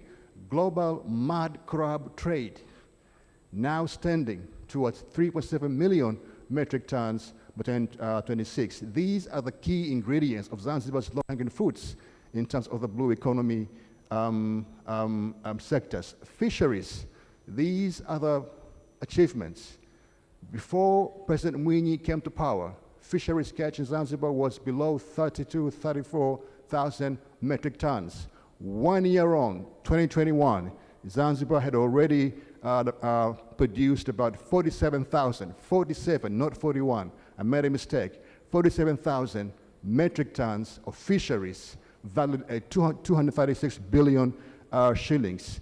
Anchovies and sardines alone, anchovies, Madagascar alone, were standing at 14,600 metric tons, valued at shillings 49.1 billion shillings. Seed production coming up from 8,000 metric tons in 2020 to 10,530 metric tons by last year alone. Seaweed exports going up to 12,600 metric tons, valued at 11.9 billion shillings. Sea cucumber exports at 30 metric tons. Mud crab exports 177. These are the figures that show that blue economy in Zanzibar is working. It is working. 2 years on, it is working. Our projections show that by the end of 2023, our fisheries catch will go up from the current 47,000 metric tons to over 62 to 65,000 metric tons, with the current dynamics of how the blue economy agenda is driving our overall economy. Tourism, remember, at the height of the pandemic in 2020, and we are all witnesses here, we were counting tourists arriving in Zanzibar by June 2020. 300, June 2020. By December last year, number of tourism arrival in Zanzibar was 394,185. We are confident that that target of 800,000 tourists by 2025 will be surpassed by the end of 2023 or beginning of 2024. Maritime transport, passenger traffic, Malindi Harbor and the other harbors, 2.68 million passenger traffic, 1.1 million tons of cargo, 70,000 TEU containers. That's only for 2021. That is a very drastic increase of the economy since the coming of the eighth phase government. Air travel, passenger traffic, 1.2 million passengers. The blue economy agenda in Zanzibar is working. We need to work together to enhance, accelerate the development that is there. So we have a number of investment opportunities that we've been engaging, we've been talking about, we've been traveling to attract. We have had positive insights in terms of investing in more number of fleets coming to fish in our exclusive economic zones of Tanzania, fish processing facilities. We are now developing ice plants and cold storage units. We are now developing, at the initial stage of feasibility studies, developing fish ports with very specialized berthing platforms, offloading processes, factories for fishing gears and vessels. And the story of blue economy in Zanzibar continues to go on and on and on. This is not just a vision. This is what is happening right now within our country. This is why the new Tanzanian economic diplomacy is very much banking on the whole notion of the blue economy agenda that the president of Zanzibar has pretty much initiated in the context of that agenda being the ticket towards sustainable development of our country. We have to remember the amount of money that the government has now invested in community empowerment. Remember the post-COVID-19 recovery fund, the World Bank IMF fund. Remember the 36.5 billion shillings that the government of Zanzibar has put into supporting the local communities here in Zanzibar, providing them with recovery efforts, providing them with the blue economy innovation measures, spanning from supplying manufacturing of fiber boats for small-scale fishers, fiber boats for seaweed farmers who need to go and cultivate on the deeper side of the subtidal basins of the reef because of the failure of the current variety of spinosum. So now we are enabling them to go cultivate with a new variety of cottony and the other one in the deeper side. Why? Because we have to, number one, look at the value addition, and number two, look at the options that we are now facing in terms of the climate adaptation issues. We have been providing our seaweed farmers with things like ropes, clippers, and other tools. We've been developing the communities. We've been supporting communities with the development of the mariculture pens for the sea cucumber, mud crabs, and all this money that's been invested by the government is the money that has been invested along with the support of various financial facilities, banking facilities, and we're looking forward to accelerate, to replicate, and to enhance these three key thematics that we strongly believe will bring on board our people and our economic systems in terms of achieving the goals of the blue economy here in Zanzibar. We should not forget about all our development partners, the partners that are very much standing with us, from the UNDP to from the UNDP to the World Bank, to countries, to European Union, to countries like France, Ireland, Japan, Korea, Germany, various banking facilities, Afri-Exim Bank, CRDB Bank. We are now talking with the European investment banks, and they're all coming to Zanzibar to support the whole notion of how to integrate the whole context of investment, empowerment, and sustainability.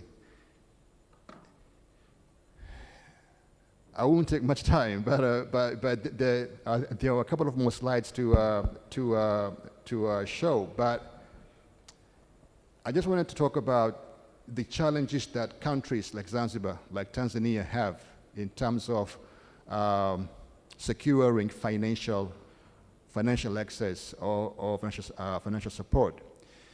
The notion of sustainable blue economy financing is still pretty new, even to us policymakers. Not the blue economy, it's the sustainable blue economy finance. There are so much complex map out there in terms of securing pathways and venues and sources and the players in terms of who to approach in the context of guaranteeing that financial flow in terms of supporting the countries in context of investments or in the context of the empowerment program. That needs, I believe, that needs a collective integrated approach between government, international facilities, financial facilities, so that we develop a universal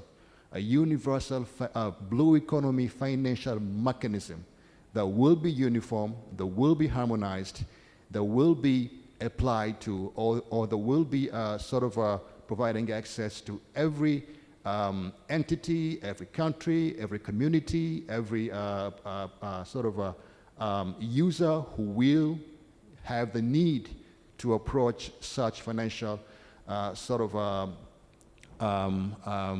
mechanism support. And that will also help us to bring together this landscape of potential financial sources, this landscape of who is out there in terms of supporting what level of blue economy sectors, and what mechanism provides the eligibility of getting those resources. For example, so many entities out there that are very much willing to support countries with the blue economy financing, but there are these criteria, these bars set in terms of how much percentage of the money would go into value addition, into infrastructure, into service economy, and how much of that money will go into investing back in nature in terms of addressing marine conservation, coastal marine ecosystems, and various other sources. May I give you 2 Thank more minutes? Thank you very much, sir. Let me stop here, and we can always go on and talk. Thank you. Thank you so much. I think, with all due respect, I think PS has, preempted all our panel, isn't it? We go for lunch. Are we ready and happy to go for lunch? So PS, thank you so much. It's truly a powerful presentation. I think one of the things that I personally enjoy in a presentation is numbers. And we have a Afri-Exim Bank here. We have other banks present.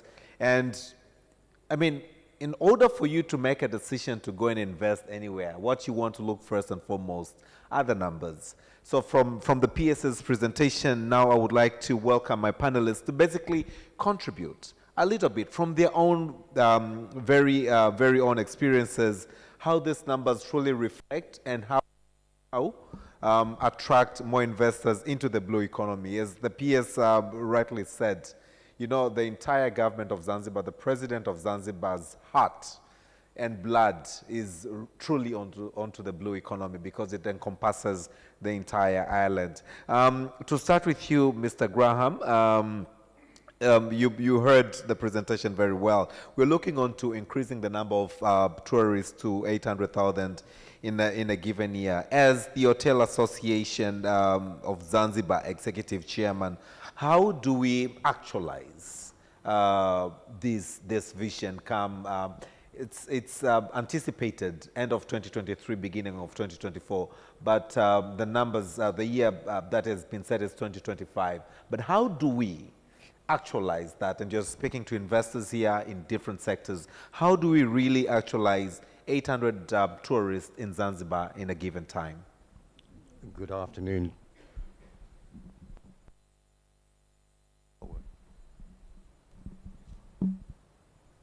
Hello. How do you actualize it? Good afternoon, everybody. What I would like to just add to on some of the numbers that the PS, Mr. Aboud Jube has said. So, the blue economy also, of course, is critical to diversify, no question. But today, in tourism and hospitality, if you take direct, indirect, and induced effects on the GDP, it's actually closer to 65%. So that's a scary number, in fact, on one side. On the other side, of that 65%, nearly 88% of the generated revenues that come in that sector is through the hotels. And the hotels, of course, sit in the coastal communities. They utilize resources of the local communities. Their very assets are, as has been said before, not just the people of Zanzibar, but the environment and the conservation of the natural assets that surround it. The industry has just evolved over the last 30 years without any great plan, to be honest, with lots of individual disparate hotels doing some really good work. But we believe now that we're moving much stronger, in fact, in our association to a much more collaborative structure that's much more commercial, much more aligned in a collective sense with the public sector, what's required also from the community point of view, and to work in a much stronger way across public and private sector, also with authorities. It's actually a very new industry. So 70% of the 5-star and 4-star hotel stock is actually only in the last 5 years. So this is a very young, emerging tourism market, even though Zanzibar, of course, has been inviting guests for thousands of years from a trading perspective, and that's why it's a very hospitable, warm, safe, stable social environment in which to operate in. So diversification, of course, is critical, but what we are moving more toward in the Hotel Association is to make it clear that the responsibility of hoteliers in those areas is the community, is those natural assets that I mentioned before. And in fact, can do a great deal more than we've been doing, because Gainmore said very clearly about the African benefit of only 18%, in fact, in agriculture, etc. In fact, here in Zanzibar, even with its wonderful opportunities, it's only 12%. So in fact, right here, forget pan-African or even international, nationally, we need to do a lot more, because 88% of the hotel's consumables are imported, in fact. So there's a lot of opportunities right there. We know that actually the hotel business is evolving well, but it's still under-optimized by up to 60% if you take the yields that are being achieved in Seychelles, Mauritius, Maldives, etc. So I think a lot more can be done with more shared collaborative data working together in a common plan as a public-private partnership, not just in the technical side like we're talking about within the blue economy, but also with government authorities, all to trying to help ways to remove or have less bureaucracy, also making that partnership a very positive one in a tax system and for repatriation of earnings, of which ZIPA has been doing a great deal in the last couple of years, moving toward a one-stop shop approach, etc. So we're here to try to find ways to share that amongst ourselves in the private sector, but also with the other associations and with the government and with all the authorities to make sure that we're all aligned and rowing in the same boat, I would say. So lots of opportunities.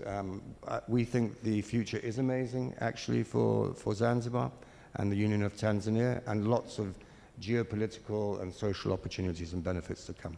Thank you. Thank you very much. Graham, can we put our hands together for Graham, ladies and gentlemen? I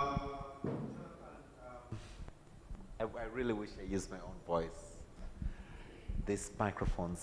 Jonathan, we have a target that has been set, and the PS has well explained it, and Graham has contributed very well. The future is very bright. One of the challenges we have in Tanzania and Zanzibar, to as far as looking onto the blue economy, but especially in the hospitality, is the fact that we do not have a very good retainership, especially of the tourists that come to visit Tanzania and Zanzibar as tourist destination.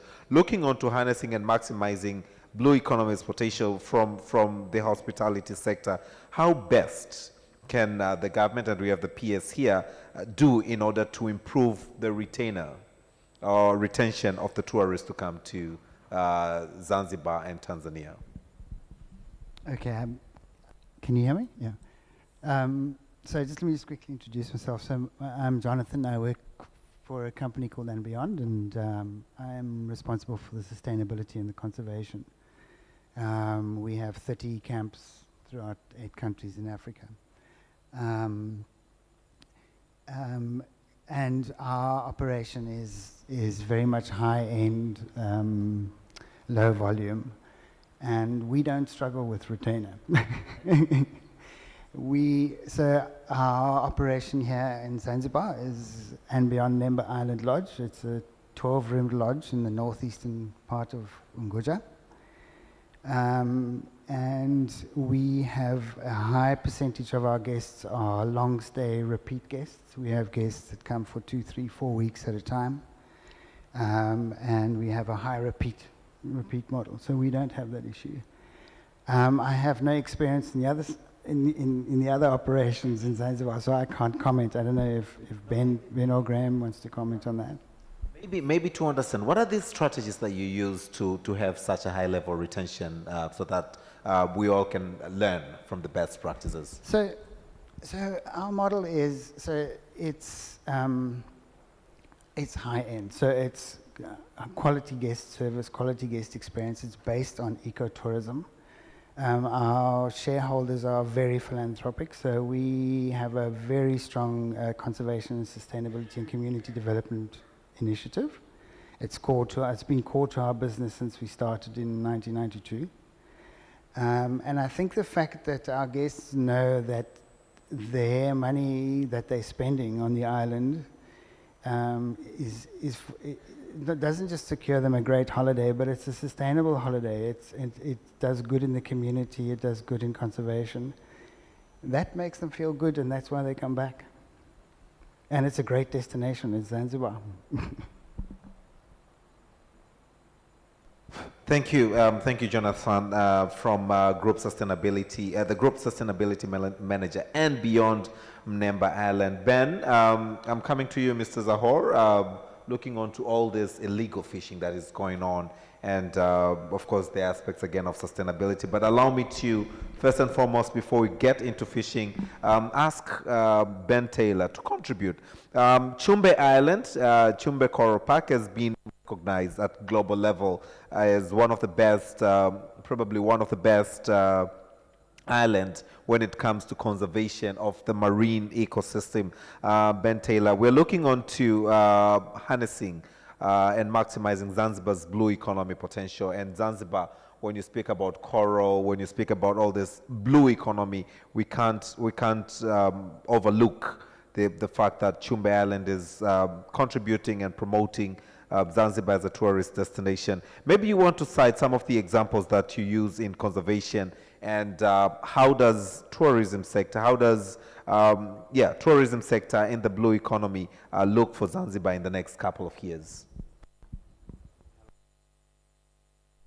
Can you hear me? Yeah. So yes, my name is Ben Taylor. I'm the project manager of Chumbe Island Coral Park. Just to give a very quick background, we're a non-for-profit. We like to call ourselves a project, and the aim of our project is to be a conservation education project, and we use ecotourism, high-end, low-yield, high-end tourism to achieve our goals. And through this, we've got a closed forest reserve, which is protected by the Chumbe Rangers, and we've also got a marine park, both of which are in fantastic condition, and our tourists love it. And also to build on, as Jonathan was saying, we have also a very high return rate of guests. So I think there's something in that when you have a mission that the guests can get on board with, then they're more likely to come back. And we know, for example, from some of our guests, and I think it's exactly the same for Jonathan, some of our guests come to Zanzibar specifically for Chumbe. So I think when you do something well, it doesn't just benefit your own property, but also the wider region that you're in. And your questions on conservation, I think, and this is very fitting now that there's been this policy for the islands. I think the islands are an incredible asset in the marine environment, and also that's not to devalue the forest also and the terrestrial habitat, but the guests want something to do. They're here in Zanzibar. The ones that are not returning, maybe there's not enough activities, and conservation is one of the opportunities there. And I think Zanzibar, with Chumbe, with Anemba, with Jozani, with all these other places, and Pemba being such a beautiful destination, conservation, in my opinion, should be at the forefront of any new developments and also new activities.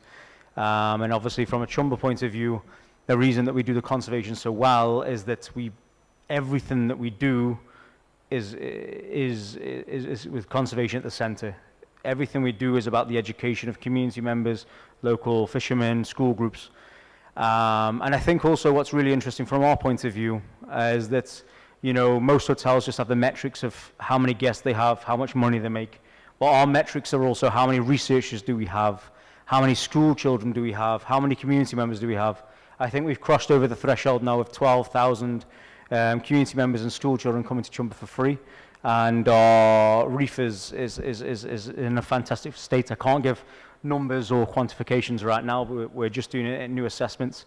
But even last month, we've had 3 big universities coming through to do research or to approach us for research projects. So I think these are things that don't just benefit Chumbe and the taxpayer and the government, but also benefit Zanzibar as a whole. Last year, we did a project with the U.S. Forestry Department, U.S. Forestry Service, whereby we collected plant samples of all the plants on Chumbe. We gave a collection to the Natural History Museum and also to the Forestry Department. This year we've been working with the Marine Conservation Unit at the Ministry of Blue Economy. We try and do a lot, as much as we can, outside of our operations, which is just ecotourism, conservation, and education. So yeah, I don't know if there's more I can say or... Thank you. Research, innovation, again, empowerment. These are some of the things that the PS has highlighted explicitly, and we'll look onto them on the next series of questions. Zahor, when the PS mentioned the current harvest of fisheries from 47,000 metric tons to an anticipated or to a potential of 62 to 65,000 metric tons. How do we make this a living reality in the sense that, when we're looking onto expanding, when we're looking onto deep sea fishing and we're looking onto the investment that the government of Zanzibar is currently putting towards actualizing this. What are some of the features that we already have in place that will actualize these numbers in the next couple of years? Thank you very much. So the 49,000 tons that have been mentioned by the peers is basically coming from artisanal fisheries, which is 99% of the fisheries that is taking place in Zanzibar, or maybe 99.9% of the fisheries that is taking place in Zanzibar is from the artisanal fisheries. So there is a very big opportunity to expand fisheries within the EEZ of Tanzania, which is massive. It's about 230,000 kilometers squares. And at the moment, only foreign vessels are fishing in these areas because there's no investment that is done in Tanzania to tap into those resources, which are mainly tuna fisheries. But we also have the opportunity to do other types of fishing in the EEZ. And unfortunately, at the moment, we don't know the resources that are there because in order to determine the type of fisheries that you can establish there other than the tuna fisheries, you have to invest a lot of money because it's a big area. So this is another area that we can look into investing and benefiting in terms of expansion of the fisheries. Thank you very much. P.S. Maybe in a very brief remark, you also want to add, the government has really embraced the blue economy, and as investors here, we are keen to come and invest in the blue economy in support to the vision that the president has, the vision that the country has. But how is Zanzibar prepared to empower? You've spoken about empowerment, you've spoken about innovation and investment, you've spoken about sustainability. How are we preparing the next generation to actually embrace and look at the opportunities that are being unveiled through the blue economy's potential of Zanzibar? Thank you very much. Currently, what is happening on the ground with the support of the African Development Bank, one of the very great supporters of Blue Economy agenda in Tanzania and especially in Zanzibar, the investment in education, the investment in the innovation, in the infrastructure, in the services that provide or that enhances know-how, knowledge, awareness, driving that vehicle of acceptability towards long-term planning in sustainable blue economy agenda. I have to add the word sustainable blue economy, not just blue economy, not just ocean economy, sustainable blue economy. It needs an investment, and that also requires someone to then invest in innovation, in capacity, in know-how. You have already equipped someone with education and knowledge. Now you have to invest in know-how, in innovation. And then you have to invest in the infrastructure, in the equipment, in the machinery, in tools that will enable that person, that citizen, that user to be able to apply the know-how, technology with sustainability and tapping into their blue economy resources. But then you need access to capital. And that is the challenge. Until now, despite the fact that we have been reforming our legal, policy, institutional frameworks in Zanzibar right now, in Tanzania right now, we are doing that. But the issue of attracting massive finance from the private sector alone is still a challenge, and that is where countries like Tanzania, countries like us in Zanzibar, have to continue to work together with development partners, international institutions, the World Bank, the UN, the European Union, and bilaterally with countries such as France, Ireland, Germany, UK, US, and many other partners that support countries in the context of development partnership. Development partnership is still critical in pushing forward our blue economy agenda. But we need to shift away. We need to transition, not shift away, to transition from the current development partner support mechanism into private sector automated system of blue economy industry that really balances out the whole notion of empowerment and investment in the country. And that is where we need to really keep on discussing, because we have met with a lot of potential financial partners. We've been discussing with Afri-Exim Bank. They've been kind enough to host a number of meetings here in Zanzibar. We have, for example, the Minister of Blue Economy and Fisheries has shown an interest, or expressed an interest in terms of getting the support of the bank develop feasibility studies of all these value addition systems, you know, the port infrastructure, the landing sites, the fish processing facilities, and all the stuff. So financing still is at the core, is at the center of the equation that needs to be discussed about, that needs to be harmonized so that the other engines of the agenda can very well progress. Thank you very much. Thank you, Principal Secretary. I'm doing my last three questions to my panelists, and then I will open the floor for you if there's any question from you. Graham, the PS initially mentioned 60% of GDP from the blue economy by the year 2025. From your experience as a very key person from the Hotel Association of Zanzibar and your position, is the environment conducive enough towards achieving this vision, this goal, this objective?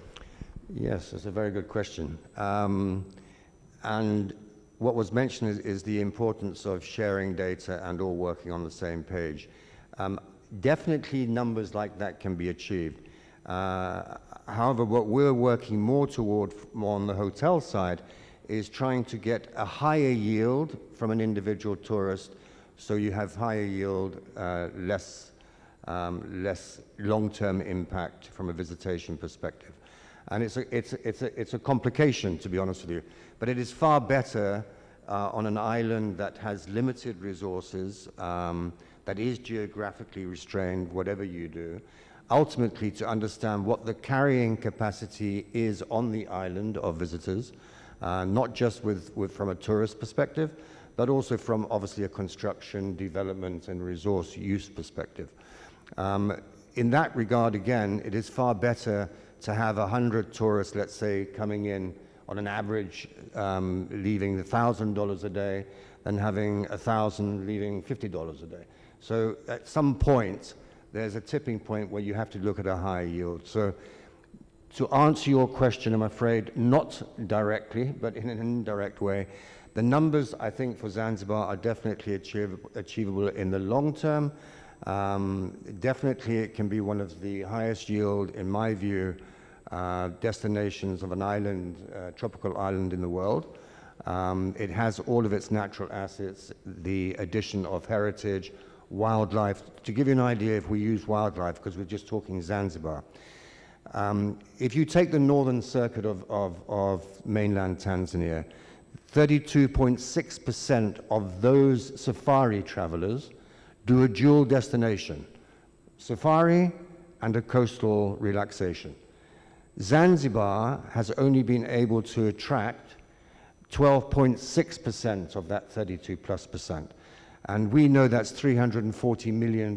So actually $360 to $380 million a year goes to Mauritius, Seychelles, Maldives, that actually have their safari in Tanzania. So absolutely nuts when you think of what we should be doing more to actually harness that in a much more practical and professional way. As a private sector, by the way, this is working in a collective to make sure that that lost revenue doesn't go anywhere else. And why would it? Why would somebody take the additional cost of air transport, let alone all the additional visas, et cetera, when right here, their main purpose of travel being safari and then linked to a coastal retreat.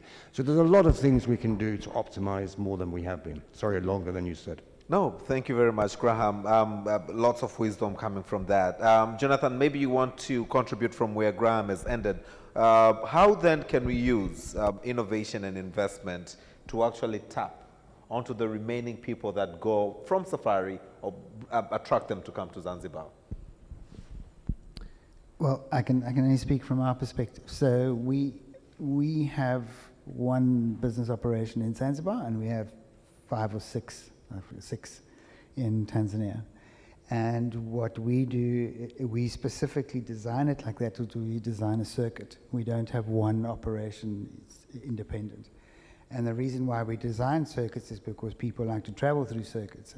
So a vast majority of the guests that go to Nemba Island have been on safari or will be going on safari to a destination.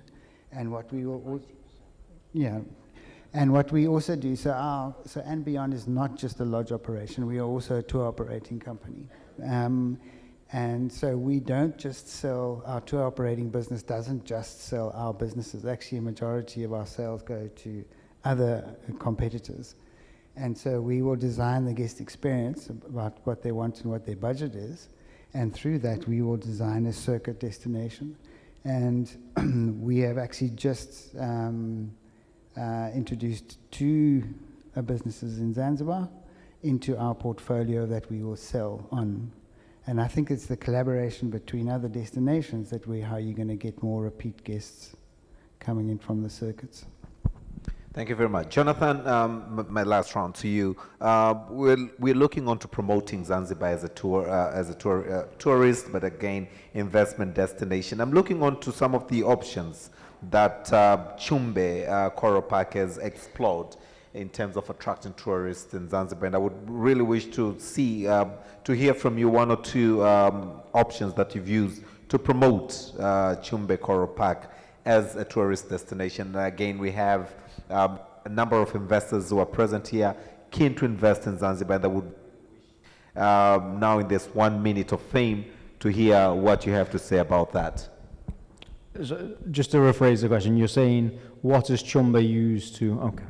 And actually, it's a very relevant question for, I think in the next 3 weeks, we can announce that we've won a very major award, which at the moment I still have to, it's a very high-end award, but we're not allowed to announce it. So little pre thing that you'll get an email or a press release soon. But yeah, one of our main marketing strategies and I think I've been told this by many people in this very start, helped to put Zanzibar on the map, was that Chumbe applied for won a lot of awards. So, like the first British Airways sustainability was like the main tourism sustainability award of the world. We won that, I think, the very first initiation. For marine parks, we've won the Galores Awards, which is like sort of like an Oscars for the marine park. So, and I couldn't even name them. I think there's about maybe 32 major awards that we've won.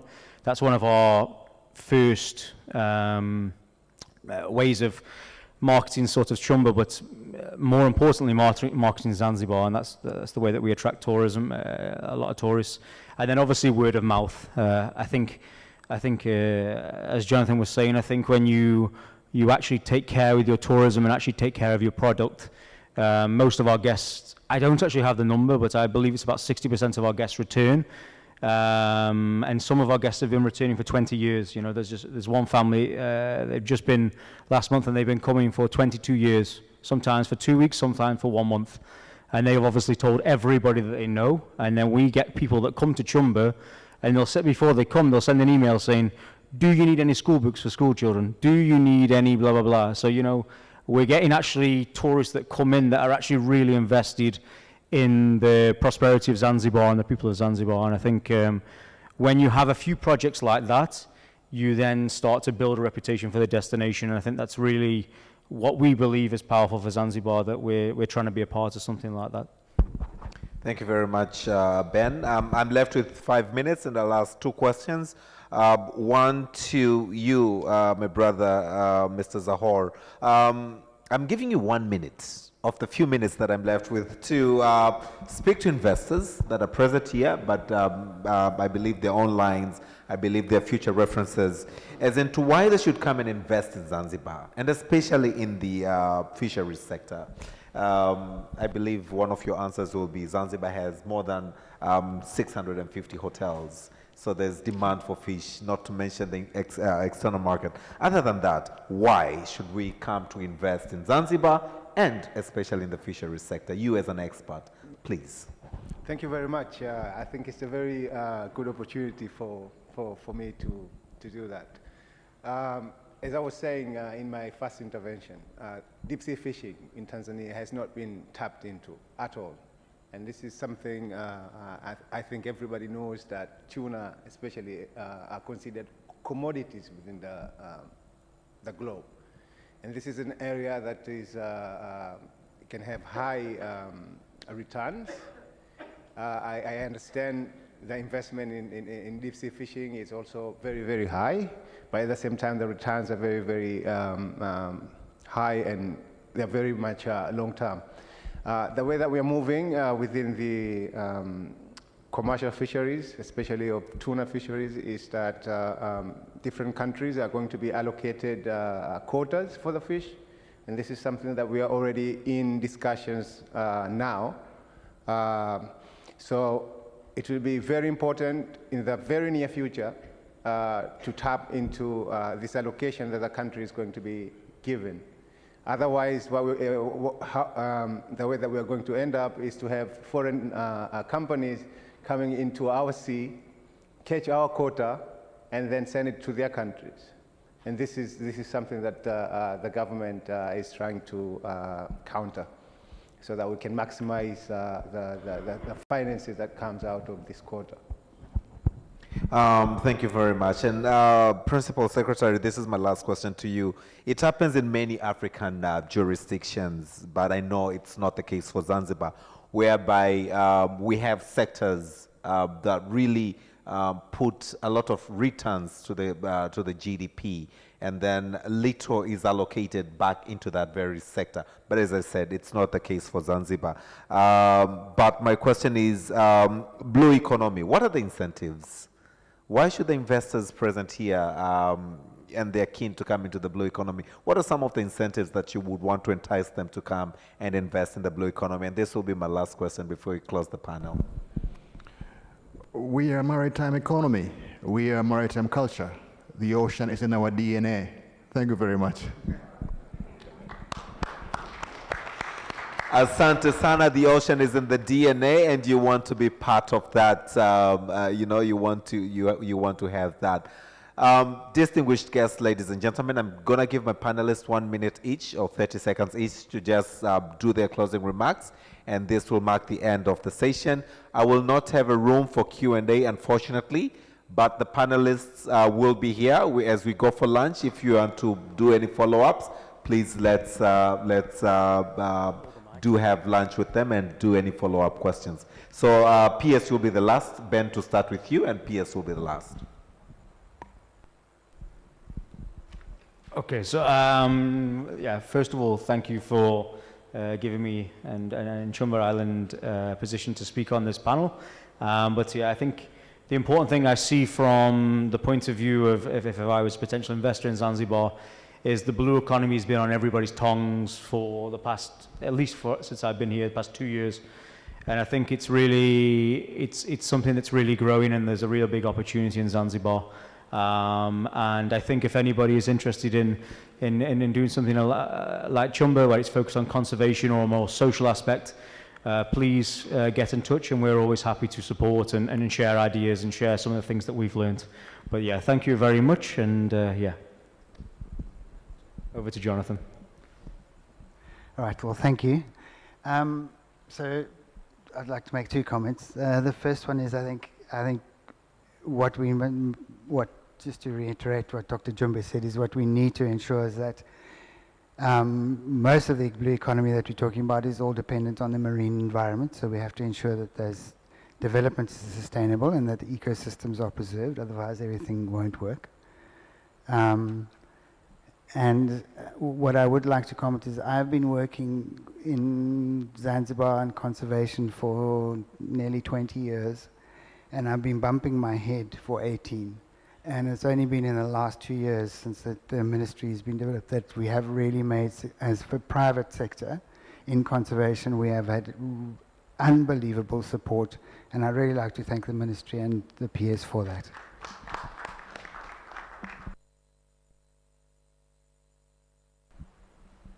You're in the process of signing an agreement, Jonathan?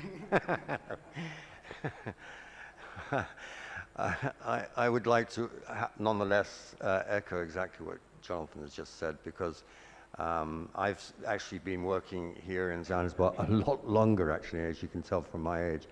And because I used to be the CEO and chairman of the Aga Khan's businesses, and so Serena Hotel here, is one of the older ones. So we've been around trying to help develop tourism for a very long time. And there hasn't been a great comprehension, in fact, within the public sector of what tourism is, actually not even within the private sector. And a lot of that within the private sector still exists, as I said before, and this was about harnessing and optimizing. So we are looking to harness much more within the private sector of our capabilities and working with government to share exactly how we can develop more jobs as well within each of the communities, because we believe only through job creation is anything sustainable, whether it's the oceans, the conservation, or anything else for that matter. So we do believe that Zanzibar has unbelievable potential, unbelievable untapped potential, and the opportunities across all of the blue economy are vast. And even, I think, not just from a deep sea fishing perspective, but even from an artisanal perspective, there is no cold chain in somewhere like Zanzibar and the processing. So when you start to look at the simple requirements, actually, that can be done here that would allow the hotels to start to have much more secure food, much more regular health and safety that goes behind that, then the supply chain integrated within those businesses would be much more successful. Thank you. Thank you very much. I think he just took what I wanted to say. Yeah, I would like to take this opportunity to thank you, first of all, for having me in the panel. But I also take this opportunity to encourage everyone to invest in the fishery sector. As Leslie was saying, even in the artisanal fishery, where most of the catch is coming at the moment, there's a lot of different areas where you can actually invest. There's the issue of the fishing itself, but there's also the cold chain, as he was talking about. There's also the issue of processing. I think if you ask me, not just because I'm an expert in fisheries, but as a Zanzibari even, this is an area where there haven't been any significant investment, and the opportunities are just limitless. Asante sana. Let me first say, 30 seconds I know, let me first say asanteni sana sana sana Afrexim Bank, and for this forum. We were eagerly waiting for it.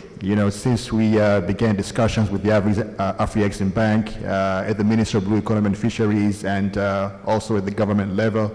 We are so grateful that they have been keeping in touch with us. We have been together talking about how do we move forward into the CFTA process, how do we move forward with the UN UNECA's dynamics in terms of the blue economy mainstreaming. I think we need to accelerate. I feel the vibe. 2 years on, I feel a strong vibe. I feel that the agenda that we had set up ourselves upon in terms of developing a blue economy agenda for Zanzibar, for Tanzania, is very much in the dynamic form right now. And we're looking forward to, again, having the opportunity to sit down with the Afrexim Bank to finish our discussions on value addition and the investments in feasibility studies and other areas that will really catapult our blue economy agenda forward. Thank you very much. Asante sana. Can we put our hands together for my panelists as they take their seats? Can we come for a group picture, please? Let's come to the center for a group picture. Asante sana. Thank you very much. Can we move to the center here? Let's do a group picture together. Watu wetu wa kamera, tuko tayari?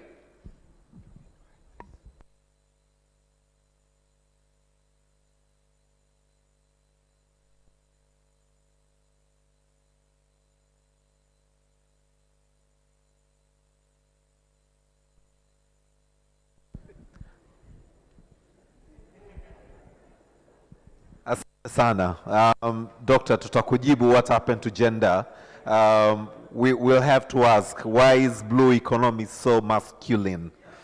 Ladies and gentlemen, we are about to break for lunch, but allow me to request 2 minutes of your time for a very high level 2 minutes, truly 2 minutes presentation that is going to give us a food for thought.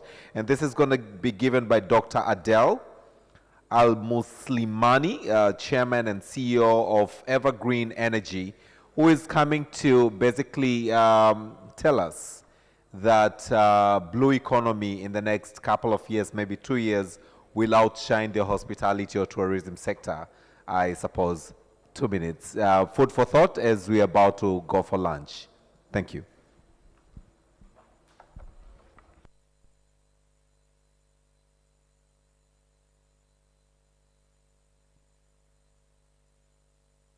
Okay. Hello, ladies and gentlemen. First of all, actually, my company is not Evergreen Energy. It's Evergreen Aquaculture, Evergreen Egypt United. First, to introduce myself and my company. My name is Dr. Adel Al-Muslimani, Chairman and CEO of Evergreen Aquaculture. Let me introduce Evergreen Aquaculture. Our company actually is #1 in Africa. I'm not saying something, I'm saying about records. By FAO, we are #1 in Africa. We are one of the top 100 company for aquaculture in the world. Before 2 months, actually, I visit Zanzibar, and I got the honor to meet His Excellency, Dr. Hussein Ali Mwani, the President of Zanzibar. I asked him a question. I told him, what kind of industry which have the big share in your GDP? He told me the tourist. I told him, I promise you, 2 years after we start our project in Zanzibar, we will make the aquaculture is the #1 sharing in GDP in Zanzibar. Before 3 or 4 days, finish the meeting of ICAT. In the meeting of ICAT, I meet with the leader of the Europe commissioners. And when I show to him what we did already, he wondered, he think that this is a Photoshop, because we did 5,908 pound in one area, which is the biggest in the earth. The biggest in the earth. You can open Google Map and write Al-Fayruz aquaculture. You find 5,908 with each pound is 2 hectare. Is 20 hectare. All that we did in the Mediterranean Sea actually, and we come today. We came, I and my partner, the CEO, Mr. Mu'taz. He came from America. I came from Portugal to come to this meeting actually because we want to show that when we promise, we have to do. Before we continue talking about the aquaculture, I would like to show you a very short movie about Evergreen. And then I will show all of you what the design we did already for the aquaculture investment and project in Zanzibar. So please, you can show the video, please.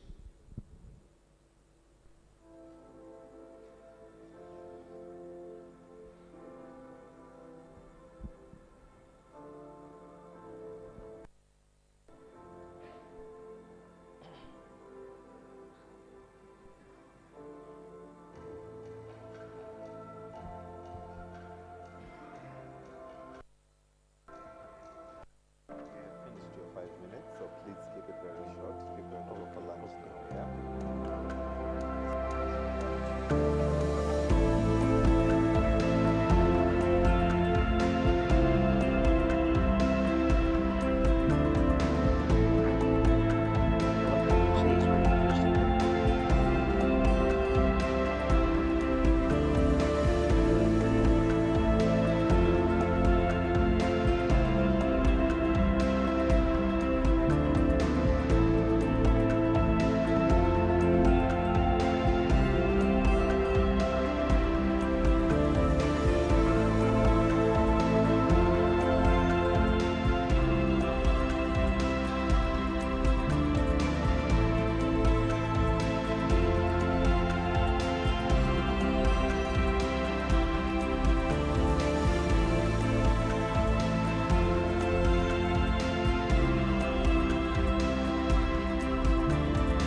Thank you very much.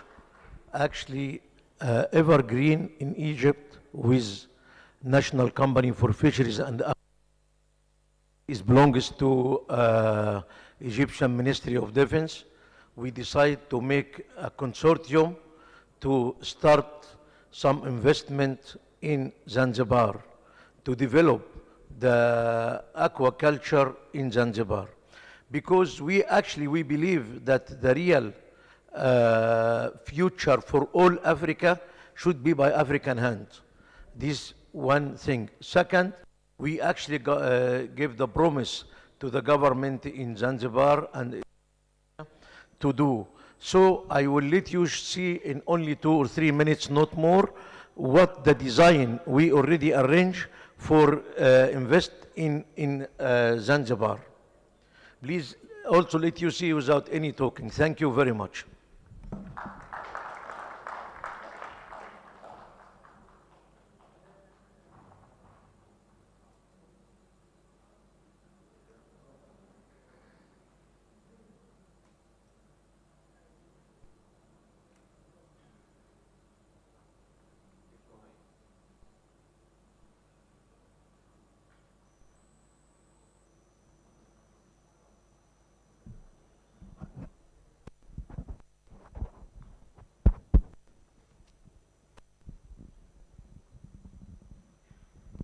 Keep going.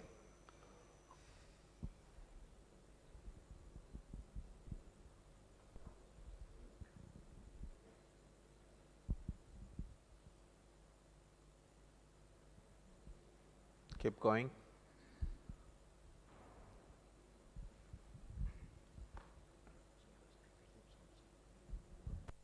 Now is what we will do here exactly. This is our business. Let me tell you. I'll mention that. Okay. Yeah. So basically what you're seeing now is the plan that they have to do for Zanzibar. So this is a gray area for investment. It's an opportunity to invest in this area. So this is the plan, what you're seeing and what is anticipated to come out of this investment here in Zanzibar. Right? They're coming to invest in Zanzibar, and this is what they're coming to do here in Zanzibar. Naomba tuwapigie makofi mengi sana. Thank you very much. Me going on the stage means another presentation, so I'm not going back on the stage. It's now 2 o'clock. Let's come back at 3 o'clock. Lunch is served, if I'm standing like this, on my right-hand side. So we just go round the main hall. On the right-hand side, there are marquees set. Lunch is served there. Let's come back in an hour. Thank you so much. Bon appetit. Founded with an ambitious mandate to transform Africa's trade and with it the lives of millions of people. It set about its all-important work, creating era-defining projects, mobilizing public and private sectors, and innovating at every turn to make Africa better, stronger, and more competitive on the international stage. Then, in late 2015, our current president took up the mantle, determined to build on the foundation laid by his predecessors to accelerate. Let's try to do 45 minutes of industrialization coast to coast. The next exciting session is going to look onto agribusiness, investing in agriculture in Zanzibar. So let's try to do 45 minutes. And his management team responded to the continent's needs, found resolutions through skill, partnership, and diplomacy, and stood by African nations in good times and bad. And the consequence, the number of participating nations went from 37 to 51. Afreximbank proved itself worthy of Africa's trust by supporting many African economies during the global commodity crisis of 2015 and 2016 and helping African countries deal with the impact of COVID-19 pandemic through its Pandemic Trade Impact Mitigation Facility and other COVID-19 interventions to meet the urgent need for food and medical supplies. Working in collaboration with the Africa CDC, AU Special Envoys and other partners, Afreximbank has put in place a facility of $2 billion to support African countries in the procurement of vaccines. Afreximbank became Africa's critical partner in bringing to life the historic African Continental Free Trade Agreement. We founded the biennial Intra-Africa Trade Fair to make the unified continental market a reality, the African Trade Gateway, a digital ecosystem to leapfrog obstacles to intra-African trade, and the Intra-African Trade Champions Initiative to help African corporates win and execute deals worth over $5 billion to lead Africa's transformation. Please, let's go for lunch. The time has been shortened. 45 minutes. Let's go for lunch. And medium-sized enterprises, and in just the last 2 years, the bank has financed new manufacturing capacities worth over $1 billion. Afreximbank is also helping to transform Africa's industrial landscape by financing the development of industrial parks, special economic zones, and the creation of manufacturing capacities, creating an enabling environment for the smooth conduct of intra-African trade through the development of Africa Quality Assurance. The session after lunch will be looking onto the opportunities of operating in Zanzibar's tourism and real estate sector. Challenges and opportunities of operating in Zanzibar's tourism and real estate sector. This session will commence shortly after lunch. So let's do lunch and come back for this wonderful session.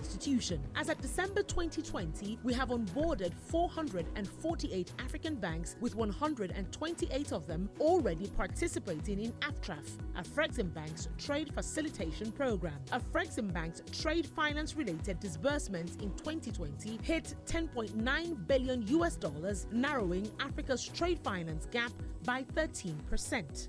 The lives of Africa's 1.2 billion people are being transformed steadily every day in so many ways, creating millions of jobs through our financing programs and investments in industrial infrastructure such as the Gabon Special Economic Zone Mineral Port, increasing port volumes from 1.7 metric tons to over 5.4 metric tons, improving medical care in Liberia thanks to Afreximbank's ultra-modern medical facility, and bringing hope to isolated communities in South Sudan through improved access to clean energy. Through these and many more projects, and in pursuit of our continental mission, we did not compromise on financial performance and soundness. From 2015 to 2020, our net income almost tripled from $125 million to $351 million. Total assets and guarantees rose from $7.6 billion to $20.4 billion. The aggregate dividends declared to shareholders was $360 million. And for the first time in 2019 and again in 2020, the bank's revenues exceeded $1 billion. Whatever the future holds, Afreximbank will be ready to rise to the challenge, inspired by its mandate and its renewed commitments from African governments, determined to succeed, resolute in our commitment to foster an integrated continent with a strong industrial base serving the world's largest contiguous single market. The journey continues. To discover more, join us on our journey. Visit us at www.afreximbank.com.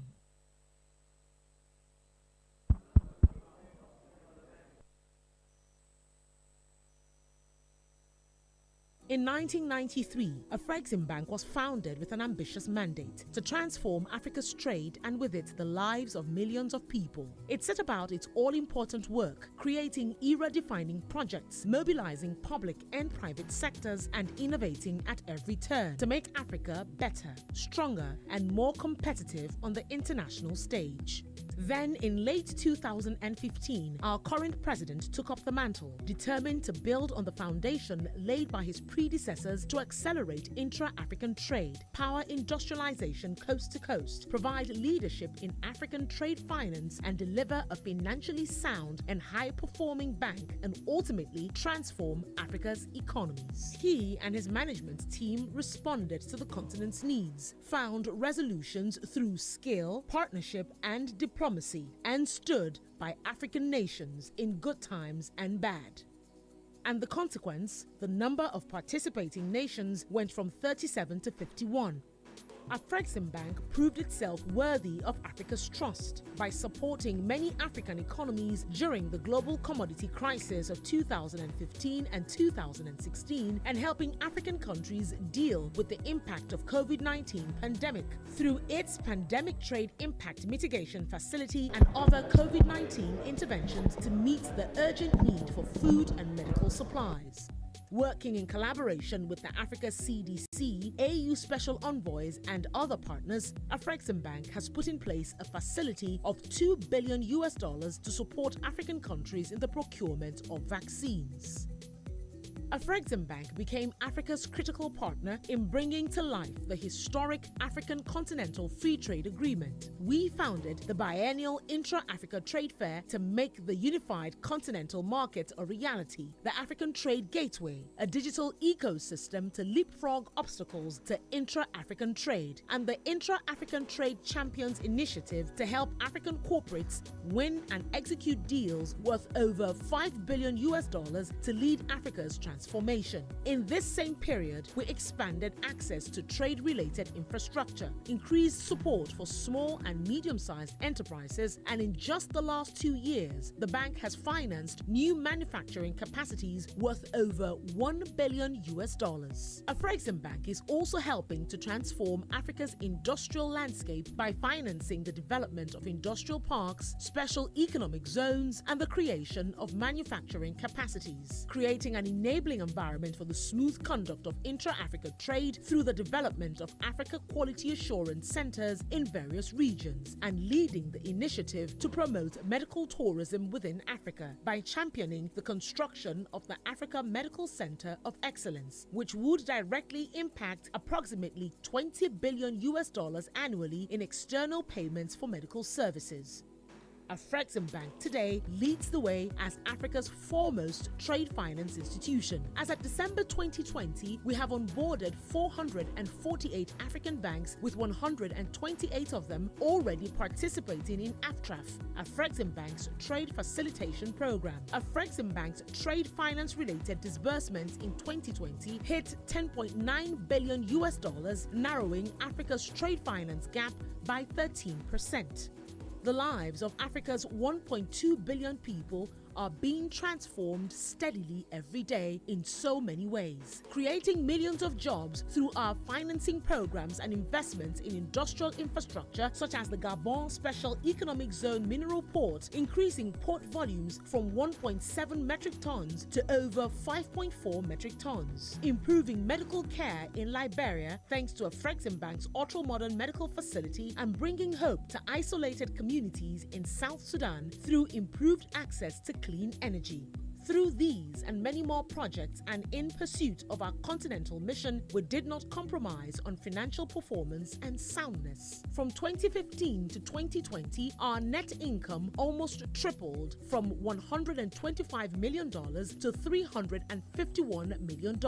Total assets and guarantees rose from $7.6 billion to $20.4 billion. The aggregate dividends declared to shareholders was $360 million.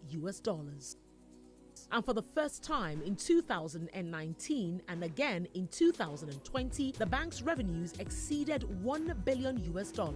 Whatever the future holds, Afreximbank will be ready to rise to the challenge, inspired by its mandate and its renewed commitments from African governments, determined to succeed, resolute in our commitments to foster an integrated continent with a strong industrial base serving the world's largest contiguous single market. The journey continues. To discover more, join us on our journey. Visit us at www.afreximbank.com.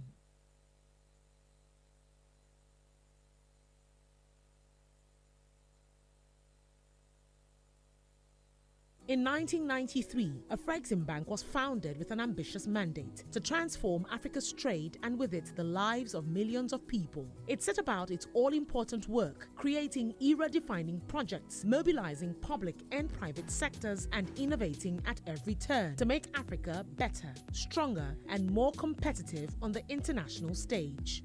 Then, in late 2015, our current president took up the mantle, determined to build on the foundation laid by his predecessors to accelerate intra-African trade, power industrialization coast to coast, provide leadership in African trade finance, and deliver a financially sound and high-performing bank, and ultimately transform Africa's economies. He and his management team responded to the continent's needs, found resolutions through skill, partnership, and diplomacy, and stood by African nations in good times and bad. And the consequence, the number of participating nations went from 37 to 51. Afreximbank proved itself worthy of Africa's trust by supporting many African economies during the global commodity crisis of 2015 and 2016 and helping African countries deal with the impact of COVID-19 pandemic through its Pandemic Trade Impact Mitigation Facility and other COVID-19 interventions to meet the urgent need for food and medical supplies. Working in collaboration with the Africa CDC, AU Special Envoys, and other partners, Afreximbank has put in place a facility of $2 billion to support African countries in the procurement of vaccines. Afreximbank became Africa's critical partner in bringing to life the historic African Continental Free Trade Agreement. We founded the biennial Intra-Africa Trade Fair to make the unified continental market a reality, the African Trade Gateway, a digital ecosystem to leapfrog obstacles to intra-African trade, and the Intra-African Trade Champions Initiative to help African corporates win and execute deals worth over $5 billion to lead Africa's transformation.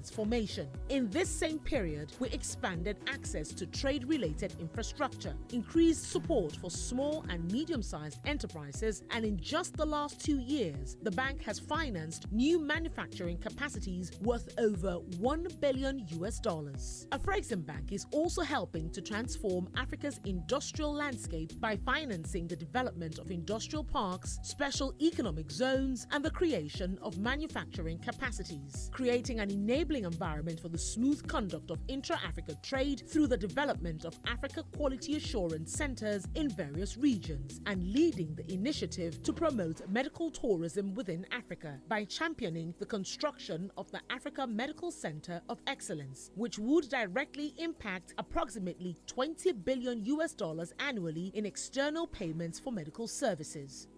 Afreximbank today leads the way as Africa's foremost trade finance institution. As at December 2020, we have onboarded 448 African banks, with 128 of them already participating in AFTRAF, Afreximbank's trade facilitation program. Afreximbank's trade finance related disbursements in 2020 hit $10.9 billion, narrowing Africa's trade finance gap by 13%. The lives of Africa's 1.2 billion people are being transformed steadily every day in so many ways, creating millions of jobs through our financing programs and investments in industrial infrastructure such as the Gabon Special Economic Zone Mineral Port, increasing port volumes from 1.7 metric tons to over 5.4 metric tons, improving medical care in Liberia thanks to Afreximbank's ultra-modern medical facility, and bringing hope to isolated communities in South Sudan through improved access to clean energy. Through these and many more projects, and in pursuit of our continental mission, we did not compromise on financial performance and soundness. From 2015 to 2020, our net income almost tripled from $125 million to $351 million.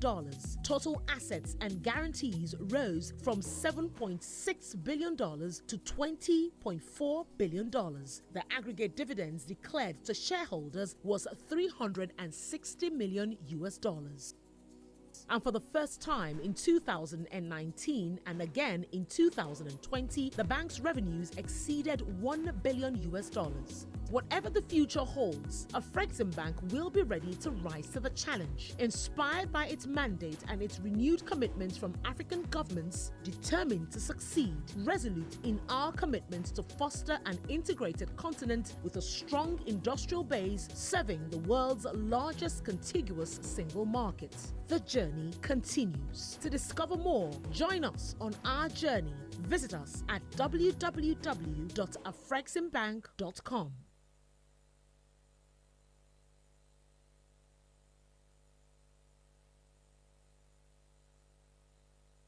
In 1993, Afreximbank was founded with an ambitious mandate to transform Africa's trade and with it the lives of millions of people. It set about its all-important work, creating era-defining projects, mobilizing public and private sectors and innovating at every turn to make Africa better, stronger and more competitive on the international stage.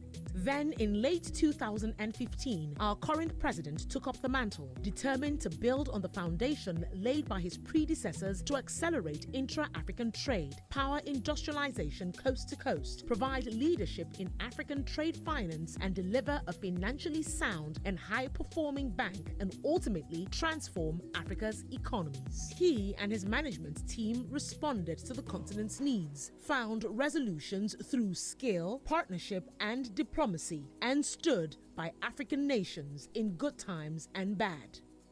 And the consequence, the number of participating nations went from 37 to 51.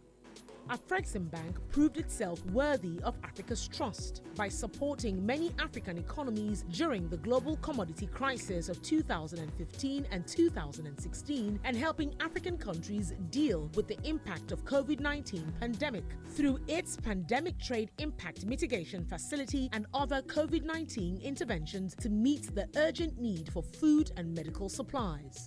Working in collaboration with the Africa CDC, AU Special Envoys and other partners, Afreximbank has put in place a facility of $2 billion to support African countries in the procurement of vaccines.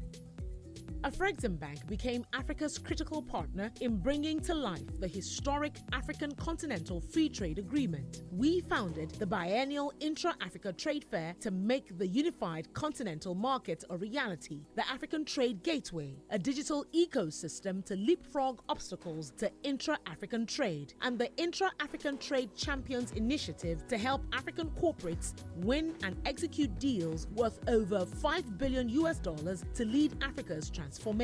In this same period, we expanded access to trade-related infrastructure, increased support for small and medium-sized enterprises, and in just the last 2 years, the bank has financed new manufacturing capacities worth over $1 billion. Afreximbank is also helping to transform Africa's industrial landscape by financing the development of industrial parks, special economic zones, and the creation of manufacturing capacities, creating an enabling environment for the smooth conduct of intra-Africa trade through the development of Africa Quality Assurance Centers in various regions, and leading the initiative to promote medical tourism within Africa by championing the construction of the Africa Medical Center of Excellence, which would directly impact approximately $20 billion annually in external payments for medical services.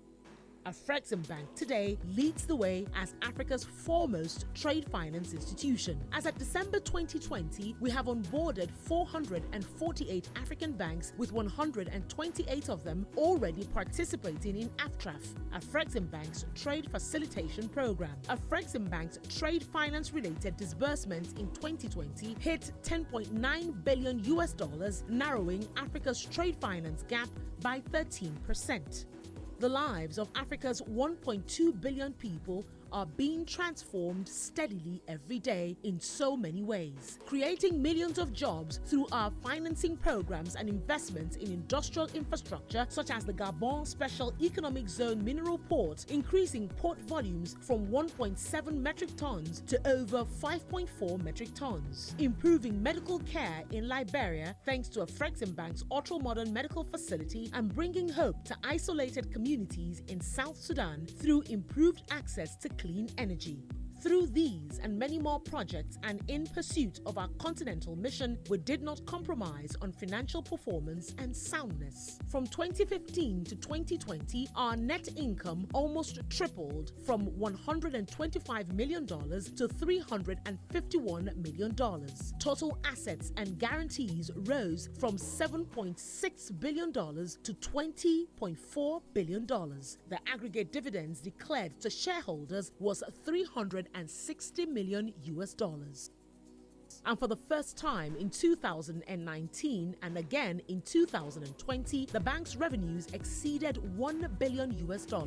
Whatever the future holds, Afreximbank will be ready to rise to the challenge, inspired by its mandate and its renewed commitments from African governments, determined to succeed, resolute in our commitments to foster an integrated continent with a strong industrial base serving the world's largest contiguous single market. The journey continues. To discover more, join us on our journey. Visit us at www.afreximbank.com.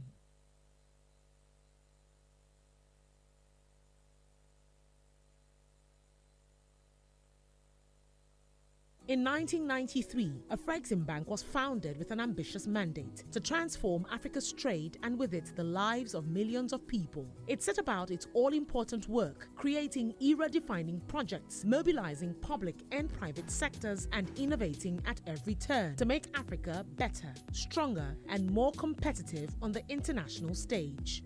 Then, in late 2015, our current president took up the mantle, determined to build on the foundation laid by his predecessors to accelerate intra-African trade, power industrialization coast to coast, provide leadership in African trade finance, and deliver a financially sound and high-performing bank, and ultimately transform Africa's economies. He and his management team responded to the continent's needs, found resolutions through skill, partnership, and diplomacy, and stood by African nations in good times and bad.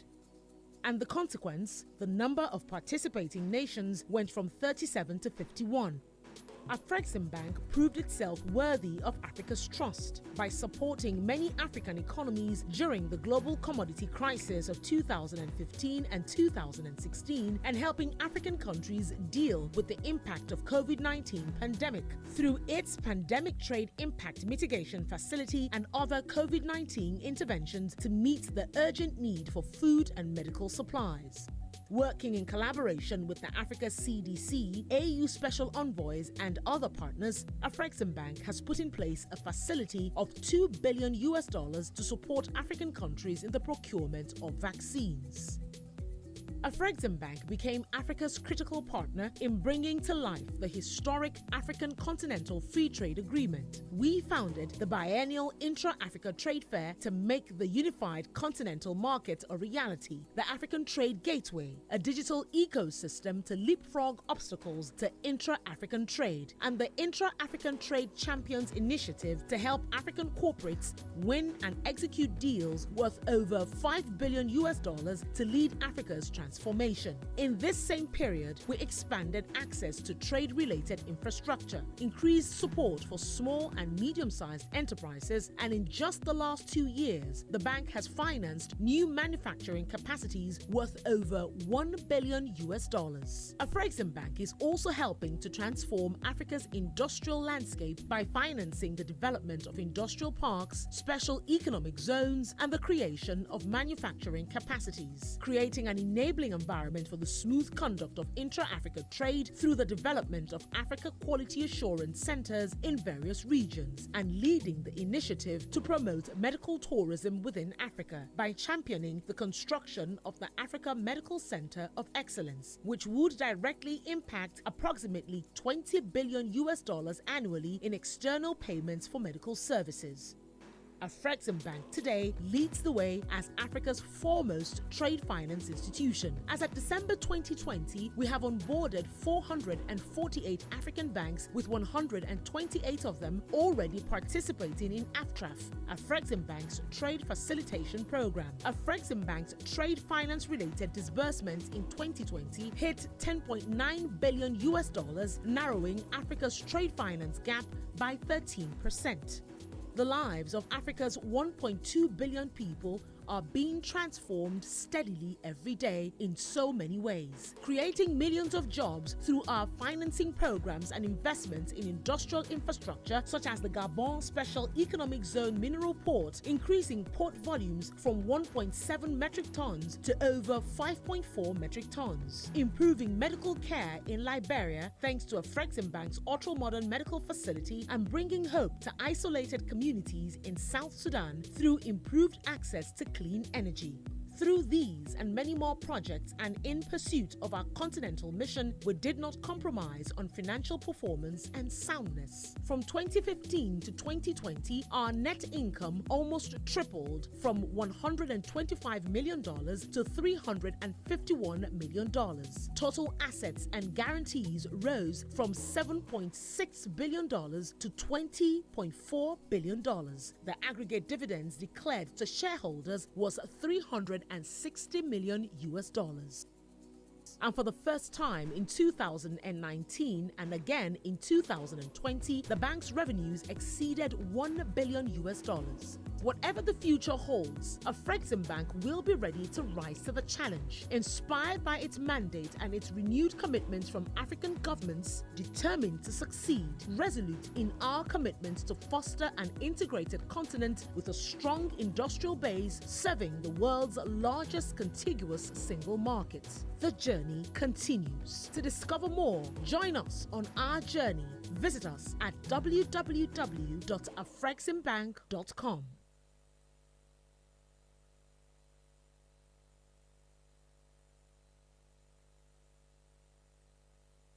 In 1993, Afreximbank was founded with an ambitious mandate to transform Africa's trade and with it the lives of millions of people. It set about its all-important work, creating era-defining projects, mobilizing public and private sectors and innovating at every turn to make Africa better, stronger and more competitive on the international stage.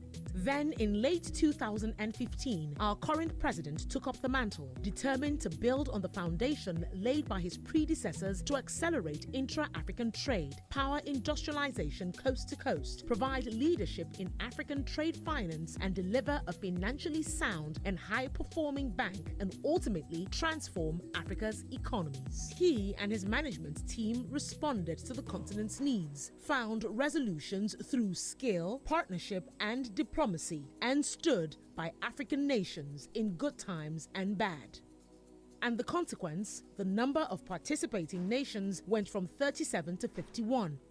Afreximbank proved itself worthy of Africa's trust by supporting many African economies during the global commodity crisis of 2015 and 2016 and helping African countries deal with the impact of COVID-19 pandemic through its Pandemic Trade Impact Mitigation Facility and other COVID-19 interventions to meet the urgent need for food and medical supplies.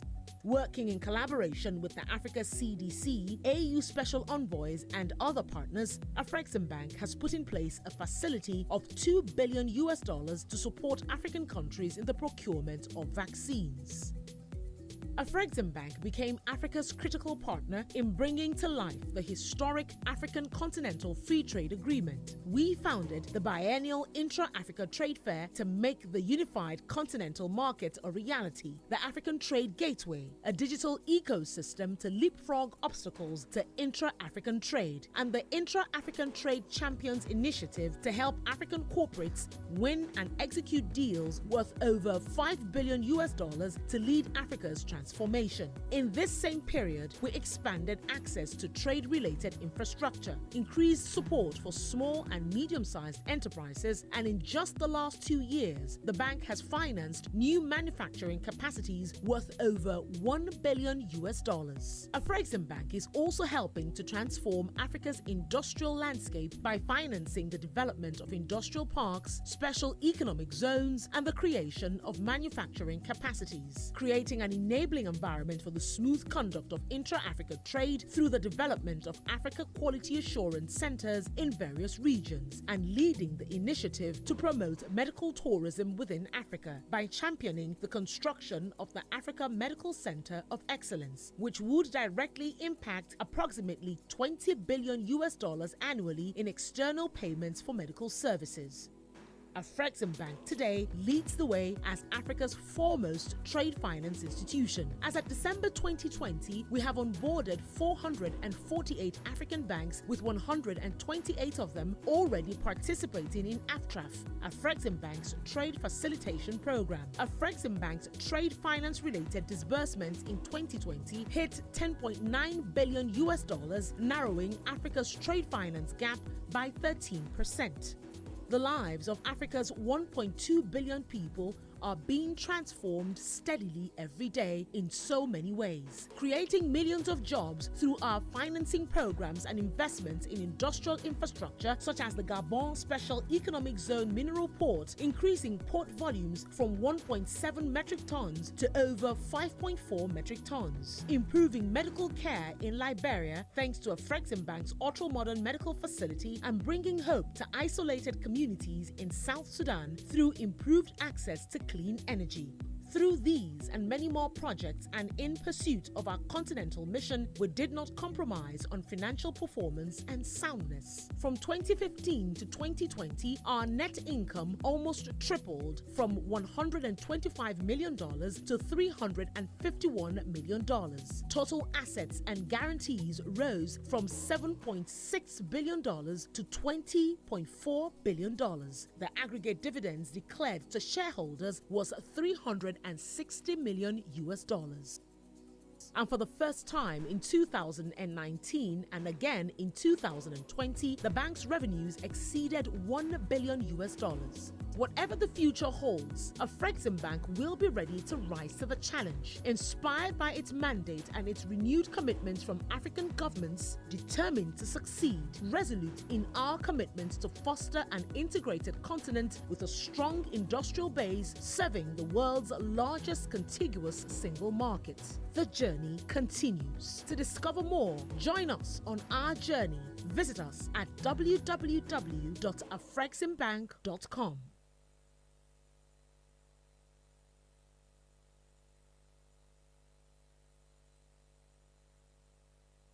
In 1993, Afreximbank was founded with an ambitious mandate to transform Africa's trade and with it the lives of millions of people. It set about its all-important work, creating era-defining projects, mobilizing public and private sectors, and innovating at every turn to make Africa better, stronger, and more competitive on the international stage.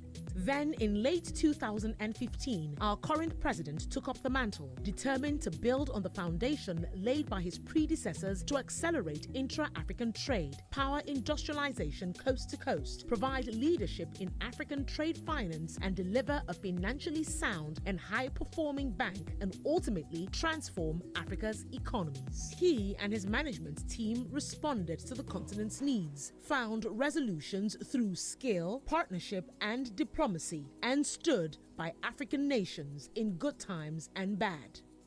And the consequence, the number of participating nations went from 37 to 51.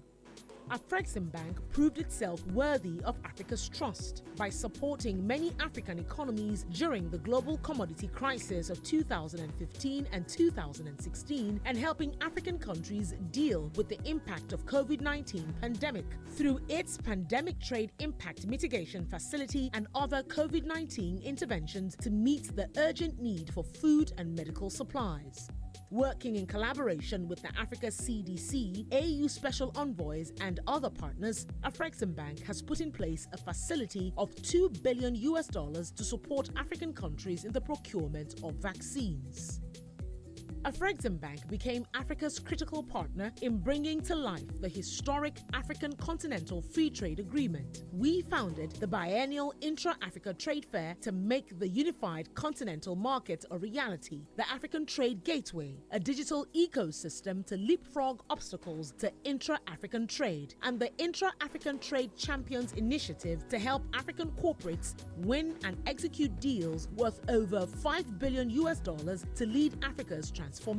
In this same period, we expanded access to trade-related infrastructure, increased support for small and medium-sized enterprises, and in just the last 2 years, the bank has financed new manufacturing capacities worth over $1 billion. Afreximbank is also helping to transform Africa's industrial landscape by financing the development of industrial parks, special economic zones, and the creation of manufacturing capacities, creating an enabling enabling environment for the smooth conduct of intra-Africa trade through the development of Africa Quality Assurance Centers in various regions, and leading the initiative to promote medical tourism within Africa by championing the construction of the Africa Medical Center of Excellence, which would directly impact approximately $20 billion annually in external payments for medical services.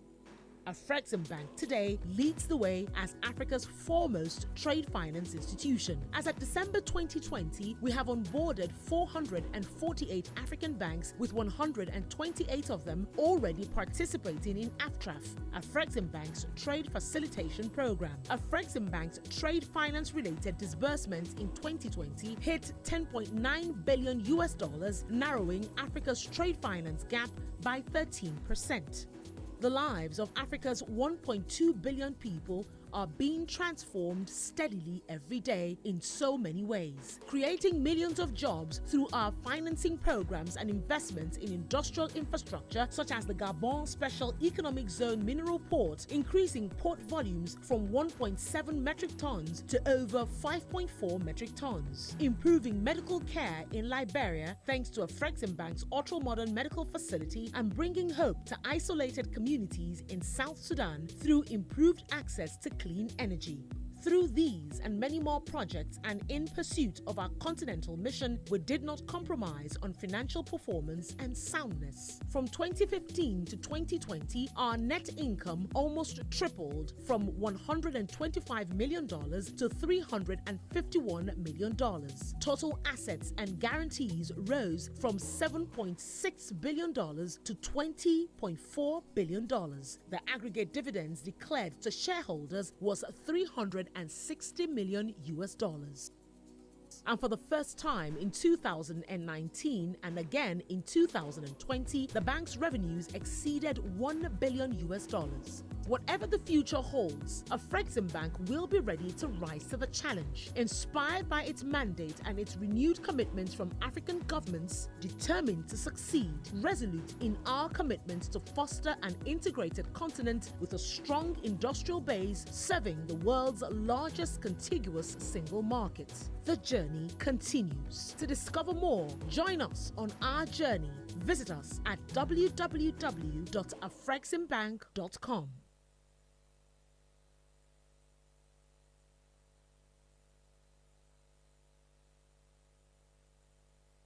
In 1993, Afreximbank was founded with an ambitious mandate to transform Africa's trade and with it the lives of millions of people. It set about its all-important work, creating era-defining projects, mobilizing public and private sectors, and innovating at every turn to make Africa better, stronger, and more competitive on the international stage. Then, in late 2015, our current president took up the mantle, determined to build on the foundation laid by his predecessors to accelerate intra-African trade, power industrialization coast to coast, provide leadership in African trade finance, and deliver a financially sound and high-performing bank, and ultimately transform Africa's economies. He and his management team responded to the continent's needs, found resolutions through skill, partnership, and diplomacy, and stood by African nations in good times and bad. And the consequence, the number of participating nations went from 37 to 51.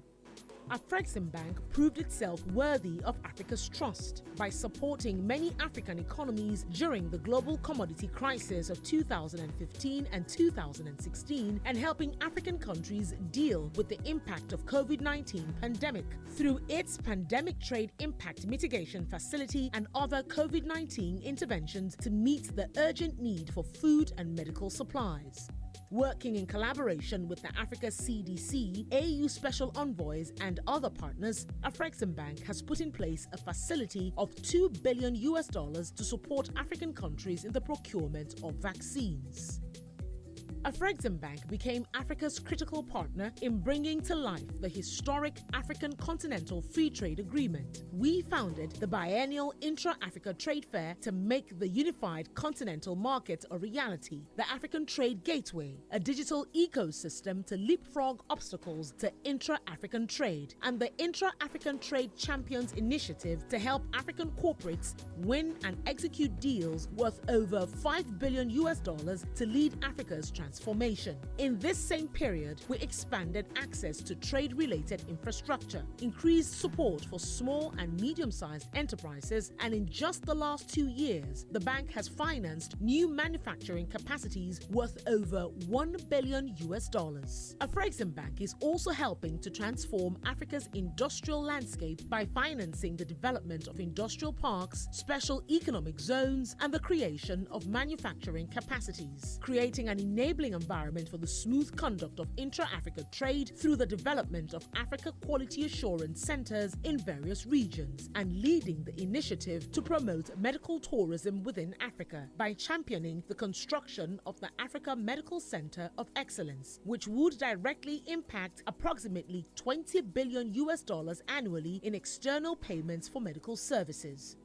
Afreximbank today leads the way as Africa's foremost trade finance institution. As at December 2020, we have onboarded 448 African banks, with 128 of them already participating in AFTRAF, Afreximbank's trade facilitation program. Afreximbank's trade finance related disbursements in 2020 hit $10.9 billion, narrowing Africa's trade finance gap by 13%.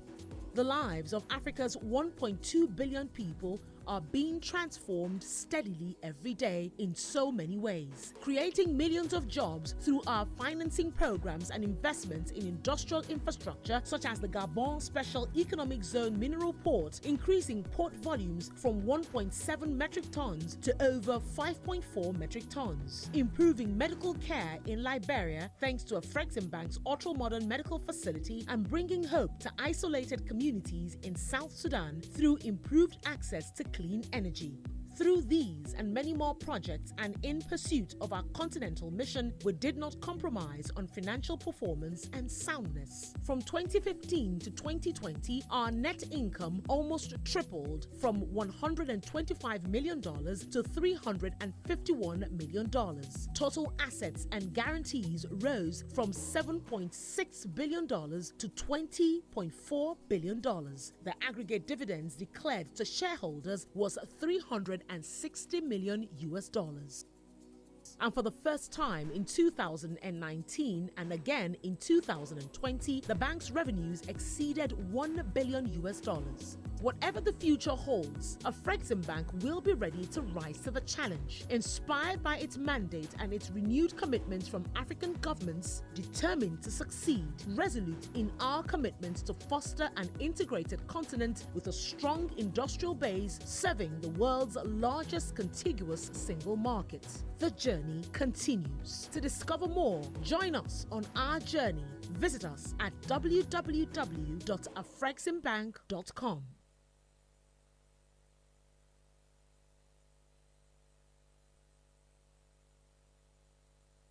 In 1993, we are on a mission to transform our continent and empower African trade to thrive. By accelerating the next generation of African businesses, we can grow stronger, trade further, and transform together. We're bringing Africa together. Afreximbank, transforming Africa's trade. We are on a mission to transform our continent and empower African trade to thrive. By accelerating the next generation of African businesses, we can grow stronger, trade further, and transform together. We're bringing Africa together. Afreximbank, transforming Africa's trade. We are on a mission to transform our continent and empower African trade to thrive. By accelerating the next generation of African businesses, we can grow stronger, trade further, and transform together. We're bringing Africa together. Afrexim Bank, transforming Africa's trade. We are on a mission to transform our continent and empower African trade to thrive. By accelerating the next generation of African businesses, we can grow stronger, trade further, and transform together. We're bringing Africa together. Afrexim Bank, transforming Africa's trade. We are on a mission to transform our continent and empower African trade to thrive. By accelerating the next generation of African businesses, we can grow stronger, trade further, and transform together. We're bringing Africa together. Afrexim Bank, transforming Africa's trade.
In 1993, Afreximbank was founded with an ambitious mandate to transform Africa's trade and with it the lives of millions of people. It set about its all-important work, creating era-defining projects, mobilizing public and private sectors and innovating at every turn to make Africa better, stronger and more competitive on the international stage. Then, in late 2015, our current president took up the mantle, determined to build on the foundation laid by his predecessors to accelerate intra-African trade, power industrialization coast to coast, provide leadership in African trade finance, and deliver a financially...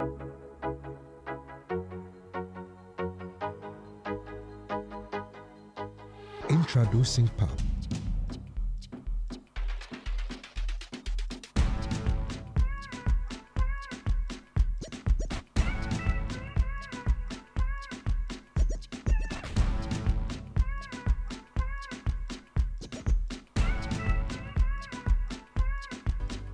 There remain many obstacles to be lifted to reverse the fact that 85% of goods traded in Africa come from outside Africa. We can no longer have a situation where the resources of Africa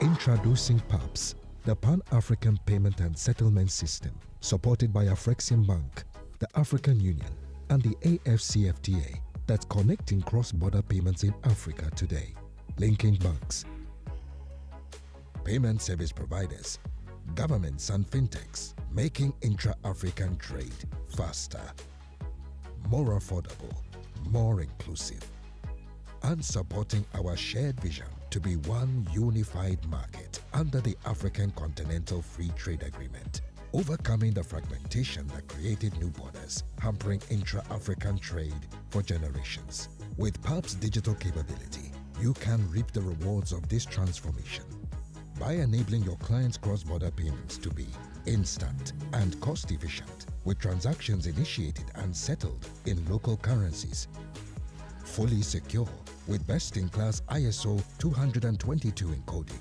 and totally transparent with enhanced analytics for better informed decision-making. If you're ready to extend your reach across Africa and accelerate trade across borders for you and your clients, it's time to connect to PAPS. Connecting payments.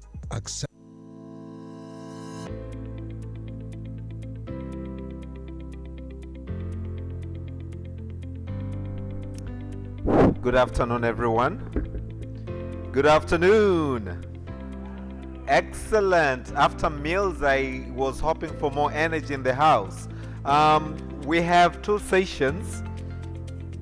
We have two sessions this afternoon before we do a site visit to Fumba Free Economic Zone, which I believe all of us will have the pleasure and honor to visit.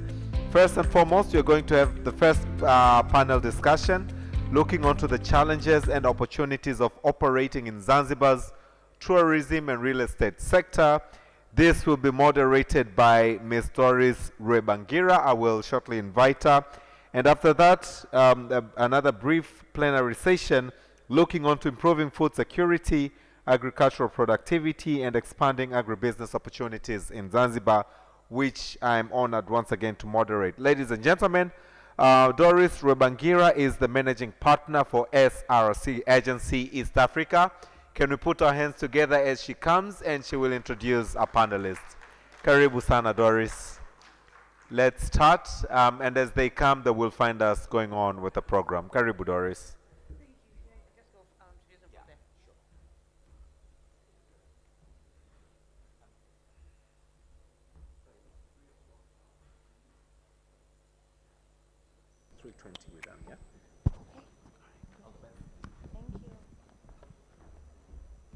Good afternoon, everybody. Good afternoon, everybody. Habari za